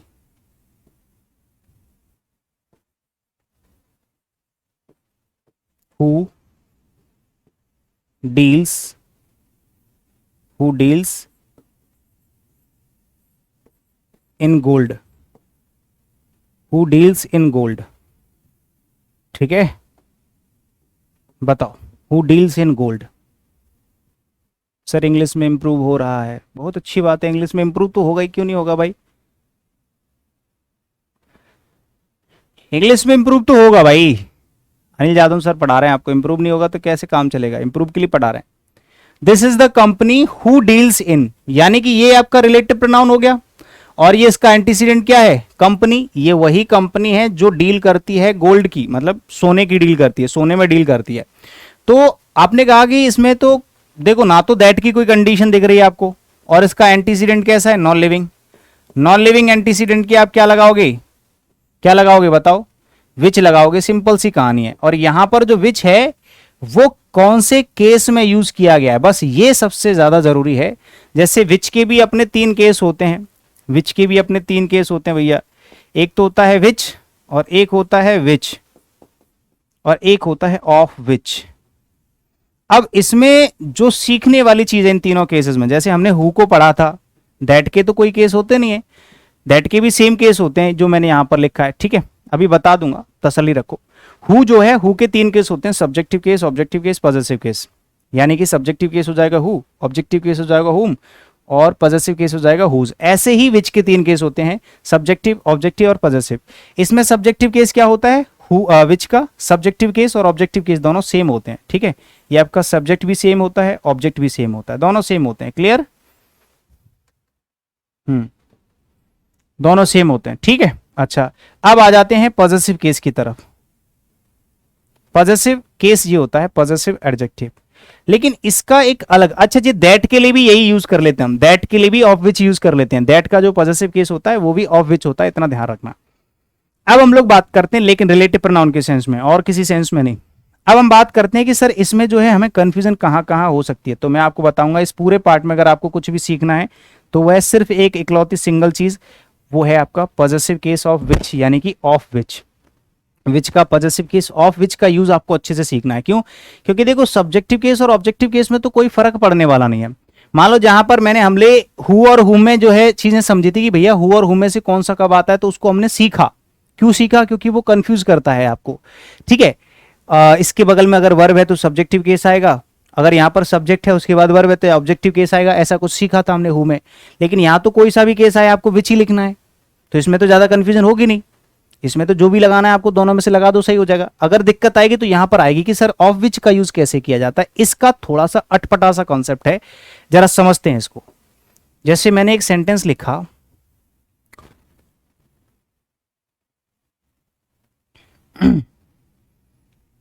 मैंने एक सेंटेंस लिखा,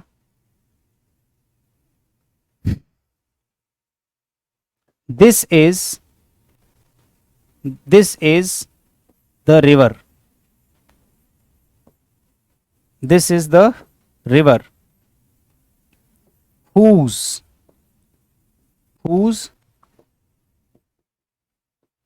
origin, whose origin is Gangotri.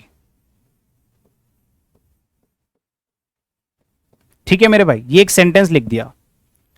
This is the river, ये वही नदी है जिसका ओरिजिन कहां पर है, गंगोत्री है, यानी कि गंगोत्री से इसका ओरिजिन हुआ है। ओरिजिन मतलब जहां से निकलती है, ठीक है। ओरिजिन मतलब होता है उत्पत्ति या उद्गम, उद्गम स्थल होता है ना उसको, कि यहां से निकले, ये गंगोत्री से निकले, ये हिमालय से निकली है, ये अल्फाज से निकली है। तो ये वही नदी है जिसका ओरिजिन कहां पर है, गंगोत्री, यानी गंगोत्री से ये निकली है। तो हमने देखा कि इस सेंटेंस के अंदर एक रिलेटिव प्रोनाउन है हुज, जो दो सेंटेंसेस को कनेक्ट भी कर रहा है, ठीक है, साथ के साथ रिलेट भी कर रहा है। क्यों? कि रिवर का और ओरिजिन का दोनों का रिलेशन है, तो ये रिलेट भी कर रहा है, तो इसको रिलेटिव प्रोनाउन कहेंगे। अब रिलेट करने की वजह से रिलेटिव प्रोनाउन हुज आ गया, बट कौन सा रिलेटिव प्रोनाउन आएगा और जो भी रिलेटिव प्रोनाउन आएगा उसका कौन सा केस आएगा, ये सब चीजें हमें ध्यान रखनी होती हैं। जैसे हुज कब आता है, जब हमारा एंटीसीडेंट लिविंग होता है, जबकि ये तो नॉन लिविंग है। ये रिवर क्या है भैया, नॉन लिविंग है। नॉन लिविंग के लिए हुज तो आएगा ही नहीं, ये तो आपको पता चल ही गया। अब आना क्या चाहिए, विच आना चाहिए, और विच का भी पॉजेसिव केस आना चाहिए। विच का भी कौन सा केस आना चाहिए भैया, पॉजेसिव केस आना चाहिए। और पॉजेशन के लिए पॉजेसिव केस आप लगाओगे विच का, तो क्या लगाओगे भैया, ऑब्जेक्टिव, सॉरी पॉजेसिव केस क्या लगाओगे, ऑफ विच। तो आपने यहां पर लिख दिया ऑफ विच। इतना तो हम लोग कर लेते हैं, यहां तक कोई दिक्कत नहीं आती है कि स्टूडेंट को, ठीक है। इस तरह कहीं नहीं सिखाया जाता है, बिल्कुल सही बात है, इस तरह कहीं नहीं सिखाया जाता है। दिस इज द रिवर, ये वही नदी है, हुज ओरिजिन, जिसका ओरिजिन, इज गंगोत्री, गंगोत्री है। तो हुज की जगह हमने ऑफ विच लगा दिया।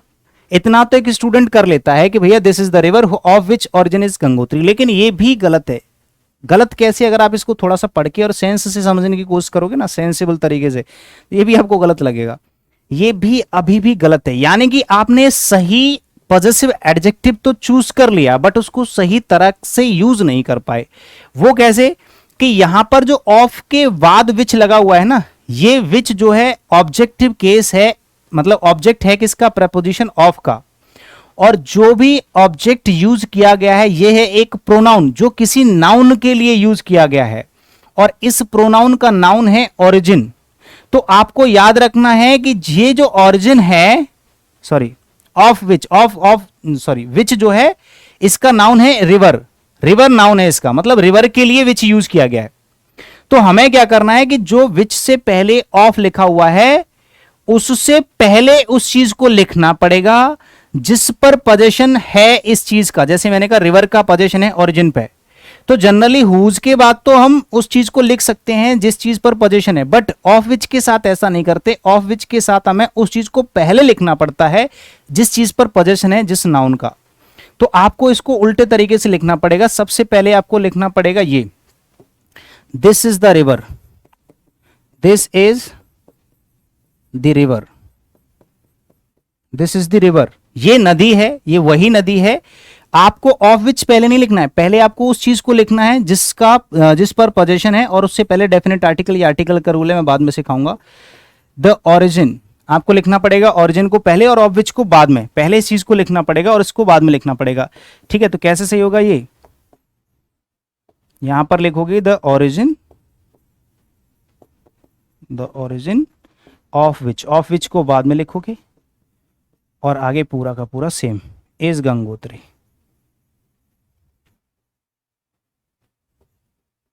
नहीं आया होगा समझ में तो भी कोई बात नहीं है, मैं समझाऊंगा दोबारा और एग्जांपल दूंगा। जब तक समझ में नहीं आएगा तब तक समझाऊंगा, जब तक तोड़ेंगे नहीं तब तक इसको छोड़ेंगे नहीं, तोड़ तोड़ के दिमाग में सेट कर देंगे, ठीक है। देखो जरा, ओरिजिन को पहले लिखना पड़ेगा ऑफ विच। सर ये ऐसा क्यों किया, क्योंकि अब देखो इसको पढ़ के कि जो ओरिजिन है ऑफ विच, जिसका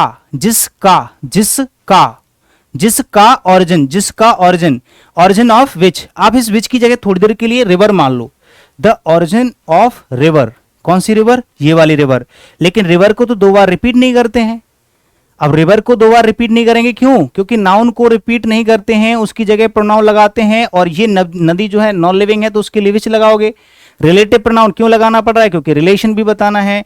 तो हम बोलेंगे this is the river, the origin of river is Gangotri. ये वही नदी है जिस नदी का ओरिजिन, तो नदी को 2 बार रिपीट करेंगे तो गलत हो जाएगा, इसीलिए हमें यहाँ पर विच लगाना पड़ रहा है।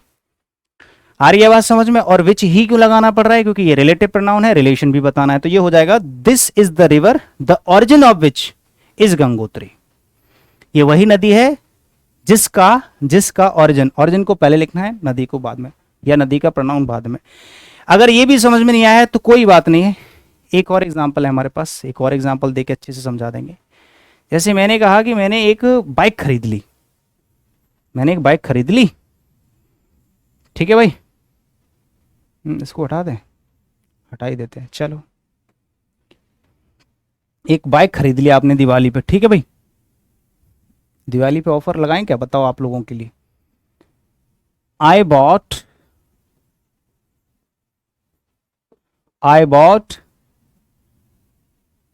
अ बाइक, मैंने एक बाइक खरीदी, हुज कलर, जिसका कलर, इसको अब मैं नहीं बताऊंगा, इसको आप ही बताओगे। हुज कलर इज रेड, मेरी बाइक का कलर है कैसा? Red. Whose colour is red. आप इस सेंटेंस को मुझे बताओ सही करके। गुरुजी मजा आ गया, वाह मेरे शेर। बताओ इसका आंसर कौन बताएगा?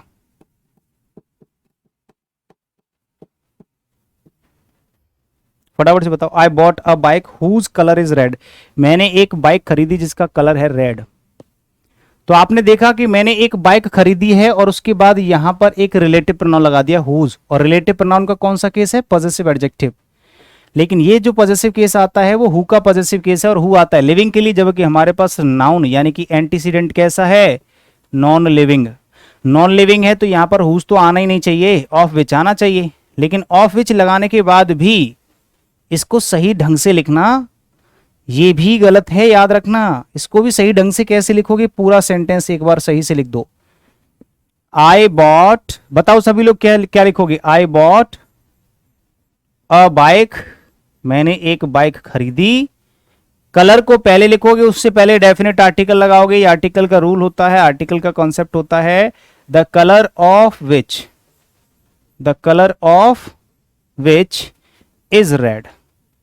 ऐसे करके आपको लिखना पड़ेगा, तब सेंटेंस आपका जाके सही होगा। मतलब जिस चीज पर पोजेशन है उसको पहले लिखो, जिसका पोजेशन है उसको बाद में लिखो, ठीक है? यही कॉन्सेप्ट है। आ रही है बात समझ में? आई bought a bike the colour of which is red, fantastic, colour of which is red, colour of which is red, very good. Colour से पहले द जरूर लगा देना, द कलर, द ओरिजिन, ऐसे करके, क्योंकि जब भी हमें किसी चीज पर पोजीशन दिखाना होता है और उस नाउन को हमें पहले लिखना होता है, जो नाउन किसी दूसरे नाउन का हिस्सा है। जैसे मैंने कहा सन ऑफ डैश, ठीक है, तो उस सन से पहले आप द लगाओगे, मतलब वो उधर कॉन्सेप्ट को मत ले जाओ। मैं एग्जांपल दे रहा हूं, जैसे मैंने कहा पार्ट ऑफ दी डैश, तो उस चीज का हिस्सा है, तो यहां पर द लगाना पड़ेगा। मतलब एक नाउन पहले है, एक नाउन बाद में, बीच में ऑफ है, तो पहले वाले नाउन से पहले द आता है। ये आर्टिकल का कॉन्सेप्ट होता है। क्लियर है सभी को? यहां तक कोई दिक्कत, किसी को कोई समस्या? चलो ठीक है, तो उम्मीद है कि अब आपको विच का पार्ट भी अच्छे से क्लियर हो गया है। हु कवर हो गया पूरी तरह से, दैट कंप्लीटली समझ लिया, विच कंप्लीटली समझ लिया। अब बचा है व्हाट। व्हाट की कहानी और समझ लेते हैं, व्हाट की कहानी और समझ लेते हैं भैया। देखो, व्हाट एक बड़ा प्यारा सा रिलेटिव प्रोनाउन होता है जिसके अंदर बहुत ज्यादा कुछ नहीं होता, बस ये नखरेबाज होता है। व्हाट का नाम रख दो नखरेबाज रिलेटिव प्रोनाउन, इसके नखरे बड़े हैं बस, और कुछ नहीं है। बाकी ज्यादा इसका यूज हम लोगों को देखने को नहीं मिलता, लेकिन जहां भी दिखता है ये नखरे बड़े करता है, बस इतना देख लो। कैसे, जरा देख लेते हैं। मैंने कहा कि व्हाट जो होता है इसके क्या नखरे हैं सर, मैं बताता हूं। पहला नखरा इसका ये है कि ये सेंटेंस के स्टार्टिंग में यूज किया जाता है, स्टार्टिंग में यूज किया जाता है, स्टार्टिंग में यूज होता है। पहली चीज, ये बीच में नहीं आता। ये कहता मैं बीच में नहीं आऊंगा भाई, मैं शुरुआत में आऊंगा। अब ये शुरुआत में आता है तो कंफ्यूजन क्रिएट करता है भाई, अपनी जगह चेंज करेगा तो कंफ्यूजन क्रिएट करेगा, क्योंकि शुरुआत में जब भी कोई WH वर्ड लिखा जाता है तो वो सेंटेंस का सेंस हमें लगता है कि इंटरोगेटिव सेंटेंस है, तो वहां पर कंफ्यूजन क्रिएट होती है। ठीक है, तो पहली कंफ्यूजन तो ये यहां से क्रिएट कर देता है, लेकिन ये झेलना पड़ता है लोगों को कि चल भाई तू पहले आ जाइए, स्टार्टिंग में आ जाइए, कोई बात नहीं, ओपनिंग करेगा ये। दूसरी चीज, इसका मीनिंग कुछ और निकल के आता है। इसका मतलब होता है द थिंग विच। ये इसका मीनिंग लिख लो यहां पर। मीनिंग इसका क्या है? जब ये रिलेटिव प्रोनाउन की तरह काम करेगा, ऊपर लिख लेना रिलेटिव प्रोनाउन। जब वर्ड को रिलेटिव प्रोनाउन की तरह यूज किया जाए तो पहली चीज तो ये स्टार्टिंग में यूज होगा, और जब स्टार्टिंग में यूज होगा तो डब्ल्यू एच वर्ड, भाई ये डब्ल्यू एच वर्ड है, स्टार्टिंग में यूज होगा तो इसके आखिरी में क्वेश्चन मार्क नहीं आना चाहिए। इसको भी यहां पर लिख लो, इसके आखिरी में क्वेश्चन मार्क नहीं आता, याद रखना। भले ही ये स्टार्टिंग में आएगा लेकिन वहां पर लास्ट में क्वेश्चन मार्क नहीं लगा होना चाहिए। ठीक है, बहुत बढ़िया। अब इसके मीनिंग की बात कर लेते हैं कि सर इसका अर्थ क्या निकलेगा जब ये स्टार्टिंग में आएगा रिलेटिव प्रोनाउन की तरह। तो इसका मीनिंग होता है द थिंग विच। इसका मतलब होता है द थिंग विच, जो चीज। इसका मतलब होता है हिंदी में जो चीज, जो या जो चीज, जो या जो चीज, ऐसे लिख लो, जो या जो चीज लिख लो, या जिस चीज लिख लो, ऐसा कुछ इसका मीनिंग निकलता है। जिस चीज, नॉन लिविंग के लिए ही आता है ज्यादातर। ठीक है, ज्यादातर क्या आता है नॉन लिविंग के लिए।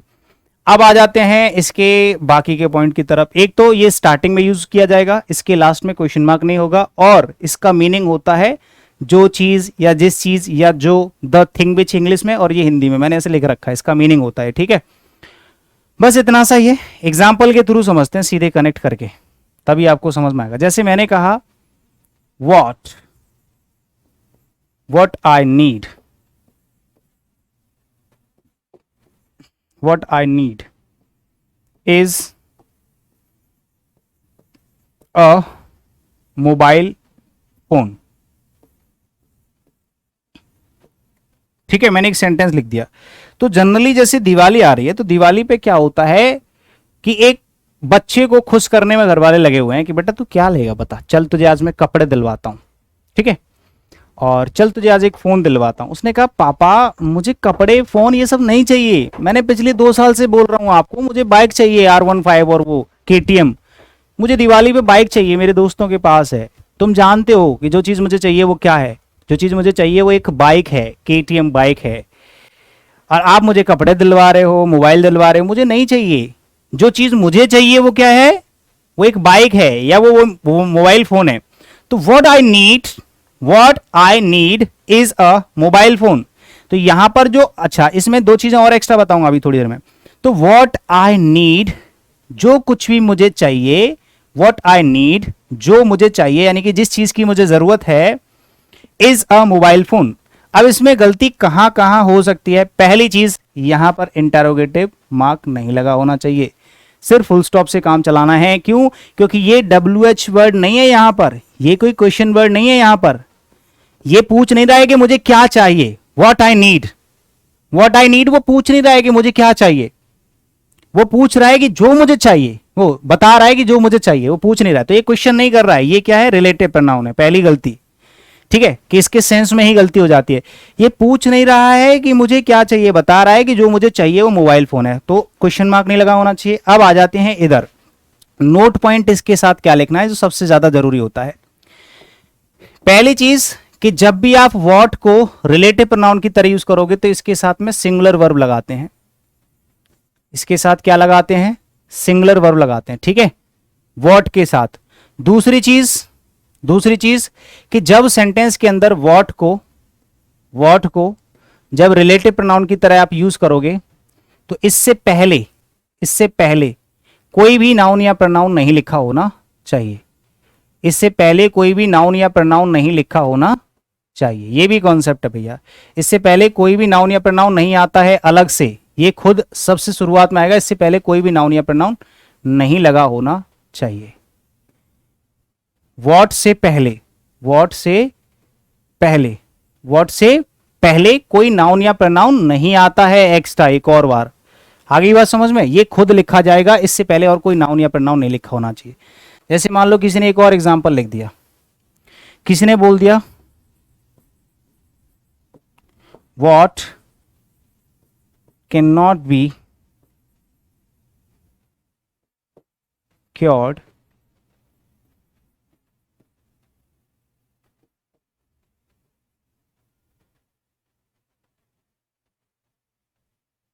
Must be endured। ये कहावत सुनी होगी आप लोगों ने। This is my first class, but सब अच्छे से समझ में आ रहा है। बहुत बढ़िया Sudhir Kumar, very good, what a concept sir, thank you भाई, thank you so much Saiful. What can not be cured. अब यहां पर वो पूछ नहीं रहा है कि किस चीज का इंतजाम नहीं हो सकता, किस चीज का उपचार नहीं हो सकता, वो बता रहा है कि जिस चीज का उपचार नहीं हो सकता। What can not be cured, वो पूछ नहीं रहा है कि what can not be cured, कौन सी चीज का क्योर नहीं हो सकता, उपचार नहीं हो सकता, नहीं, वो बता रहा है कि जिस चीज का उपचार नहीं हो सकता। What can not be cured, जिस चीज को क्योर नहीं किया जा सकता, जिसका इलाज नहीं किया जा सकता, मस्ट बी एंड्योर्ड, उसको सहना पड़ता है। मतलब कोई ऐसी प्रॉब्लम है जिसको सॉल्व नहीं किया जा सकता, तो उसको जैसे मान लो कोई ऐसी बीमारी है जो लाइलाज है, जिसका इलाज नहीं है, तो जिसका इलाज नहीं हो सकता उसको झेलना पड़ता है ना। तो इसमें कहीं पर क्वेश्चन मार्क है, तो क्वेश्चन मार्क अगर होता तो हटा देते, और इससे पहले कोई भी नाउन या प्रोनाउन भी नहीं है, देखो। और इसका मतलब भी क्या है, जो चीज या जिस चीज का इलाज नहीं होता, जिसका इलाज नहीं होता, इलाज नहीं होता, उसको सहन करना पड़ता है, उसको सहना पड़ता है। तो देखो, इससे पहले कोई नाउन या प्रोनाउन है नहीं है कि नहीं। और इसका मतलब भी आपको समझ में आ रहा है। इसके साथ वर्ब भी सिंगुलर आती है इसमें, तो मॉडल वर्ब है तो दोनों सेम होती हैं सिंगुलर और प्लूरल के लिए। तो बताओ कि यहां तक आप लोगों को व्हाट से रिलेटेड कोई प्रॉब्लम, बताओ। व्हाट भी समझ में आ गया, व्हाट में बहुत ज्यादा कुछ नहीं है, बस ऐसा ही क्वेश्चन आपको मिलेगा। फटाफट से बताओ, किसी को कोई तकलीफ, जल्दी से बताओ। किसी को भी रिलेटिव प्रोनाउन के अंदर कोई तकलीफ, कोई समस्या। बस जाते जाते मैं एक छोटा सा पॉइंट और बताऊंगा सारे के सारे रिलेटिव प्रोनाउंस के लिए, वहीं पर रिलेटिव प्रोनाउन खत्म। ठीक है, यहां पर जो रिलेटिव प्रोनाउन है उसके लिए बस एक छोटी सी चीज बताऊंगा, बाकी तो रिलेटिव प्रोनाउन आपका खत्म है।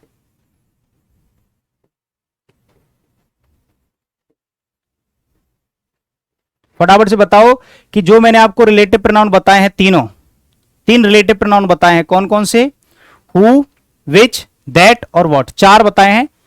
ठीक है, बहुत नखरे हैं सर व्हाट के बिल्कुल सही। ठीक है, तो रिलेटिव प्रोनाउन जो है, इसके लिए इसमें से चारों के चारों रिलेटिव प्रोनाउन बहुत अच्छे से हमने डीपली समझ लिए, बढ़िया तरीके से पढ़ लिए। ठीक है, और इसके लास्ट में बस जाते जाते एक चीज मैं बताऊंगा कि जितने भी रिलेटिव प्रोनाउन होते हैं, चाहे वो हु हो, या वो विच हो, या फिर वो दैट हो, या फिर वो व्हाट हो, या फिर इसके अलावा भी जितने भी इंटरोगेटिव वर्ड होते हैं, उनमें से कई सारे और भी होते हैं जो रिलेटिव प्रोनाउन की तरह काम कर लेते हैं, जैसे वाई हो गया, वैन हो गया, ये भी। Sir kindly request please upload the class note. Okay, इसके बाद क्लास नोट्स अपलोड कर दूंगा, डोंट वरी। चलो, इसके लिए एक नोट पॉइंट और लिखना है, बस सारे के सारे रिलेटिव प्रोनाउन के लिए एक नोट पॉइंट सबके लिए लिखना है, कॉमन। सबको हमने एक एक करके सीख लिया, हु का यूज, विच का यूज, दैट का यूज, व्हाट का यूज, सारे के सारे अच्छे से समझ लिए। ठीक है, अब क्या करेंगे, अब हम इनके लिए कॉमन कॉन्सेप्ट सीखेंगे। ये जो रिलेटिव प्रोनाउन होते हैं, सारे के सारे कंजंक्शन की तरह भी काम करते हैं। ठीक है, ये क्या होते हैं, कंजंक्शन की तरह भी काम करते हैं। और जब इनको किसी सेंटेंस के अंदर यूज किया जाता है, तो मान लो एक सेंटेंस इधर लिखा है, एक सेंटेंस इधर लिखा है, तो आपको एक और प्रॉब्लम नजर आएगी कि जब इनको कंजंक्शन की तरह यूज कर लिया, तो ये रिलेटिव प्रोनाउन भी हैं और कंजंक्शन भी हैं, इसीलिए इनसे पहले एक और कंजंक्शन नहीं लगा होना चाहिए, और ये आपको जनरली देखने को मिलता है। ठीक है, कहने का मतलब आप एक नोट पॉइंट लिख लोगे, no conjunction is used, no conjunction is used before, no conjunction is used before any relative pronoun।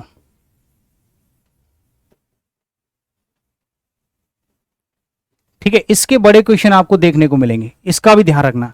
जैसे मान लो किसी ने ऐसे लिख दिया, he is the man, he is the boy, ऐसे लिखा होगा, ही is the boy that who is my friend, मान लो ऐसे लिख दिया, तो ये भी आपको बड़ा ही कंफ्यूज करता है। ऐसे भी क्वेश्चन आपको बथेरे मिलेंगे, बहुत सारे मिलेंगे। No conjunction is used before any relative pronoun. जब सेंटेंस के अंदर एक रिलेटिव प्रोनाउन यूज कर लिया गया है तो वह रिलेटिव प्रोनाउन खुद अपने आप में कंजंक्शन है, उसके साथ आपको एक और कंजंक्शन लगाने की जरूरत नहीं। जैसे दिस इज द बॉय, ये वही लड़का है जो मेरा दोस्त है, तो जो मेरा दोस्त है ये रिलेट भी कर रहा है, साथ के साथ ये कंजंक्शन भी है, तो अलग से इसमें दैट लगाने की जरूरत आपको नहीं पड़ेगी, ठीक है। और ऐसा बिल्कुल भी नहीं होना चाहिए, अगर कहीं पर लगा होगा तो उसको कट कर दोगे, वहां से हटा दोगे। This is the complete concept of relative pronoun who, which, that and what. एक सिंगल क्वेश्चन ऐसा नहीं होगा, एक सिंगल क्वेश्चन जो आपका इस पूरे कंप्लीट कॉन्सेप्ट को सीखने के बाद आपका रिलेटिव प्रोनाउन से रिलेटेड कोई भी क्वेश्चन ऐसा नहीं होगा जो गलत हो जाए, ठीक है। 99.999% तक, 0.1% के लिए हमेशा गुंजाइश रखना, क्योंकि एक्सेप्शनल चीजें कहीं पर भी और कभी भी आ जाती हैं, लैंग्वेज है, ठीक है। चलिए, तो एक बार कमेंट करके बता दो सभी लोग कि आपको रिलेटिव प्रोनाउन की जितनी भी चीजें मैंने सिखाई हैं कंप्लीटली क्लियर हो गई, सारी की सारी चीजें। किसी को कोई तकलीफ, समस्या, कोई प्रॉब्लम है अच्छे से अगर समझ में आ गया तो कमेंट कर दो फटाफट से अभी, ठीक है। थैंक यू सो मच, शुक्रिया, बाय बाय, टेक केयर, जय हिंद। मिलते हैं अगली क्लास में कुछ बढ़िया सा लेकर। Thank you.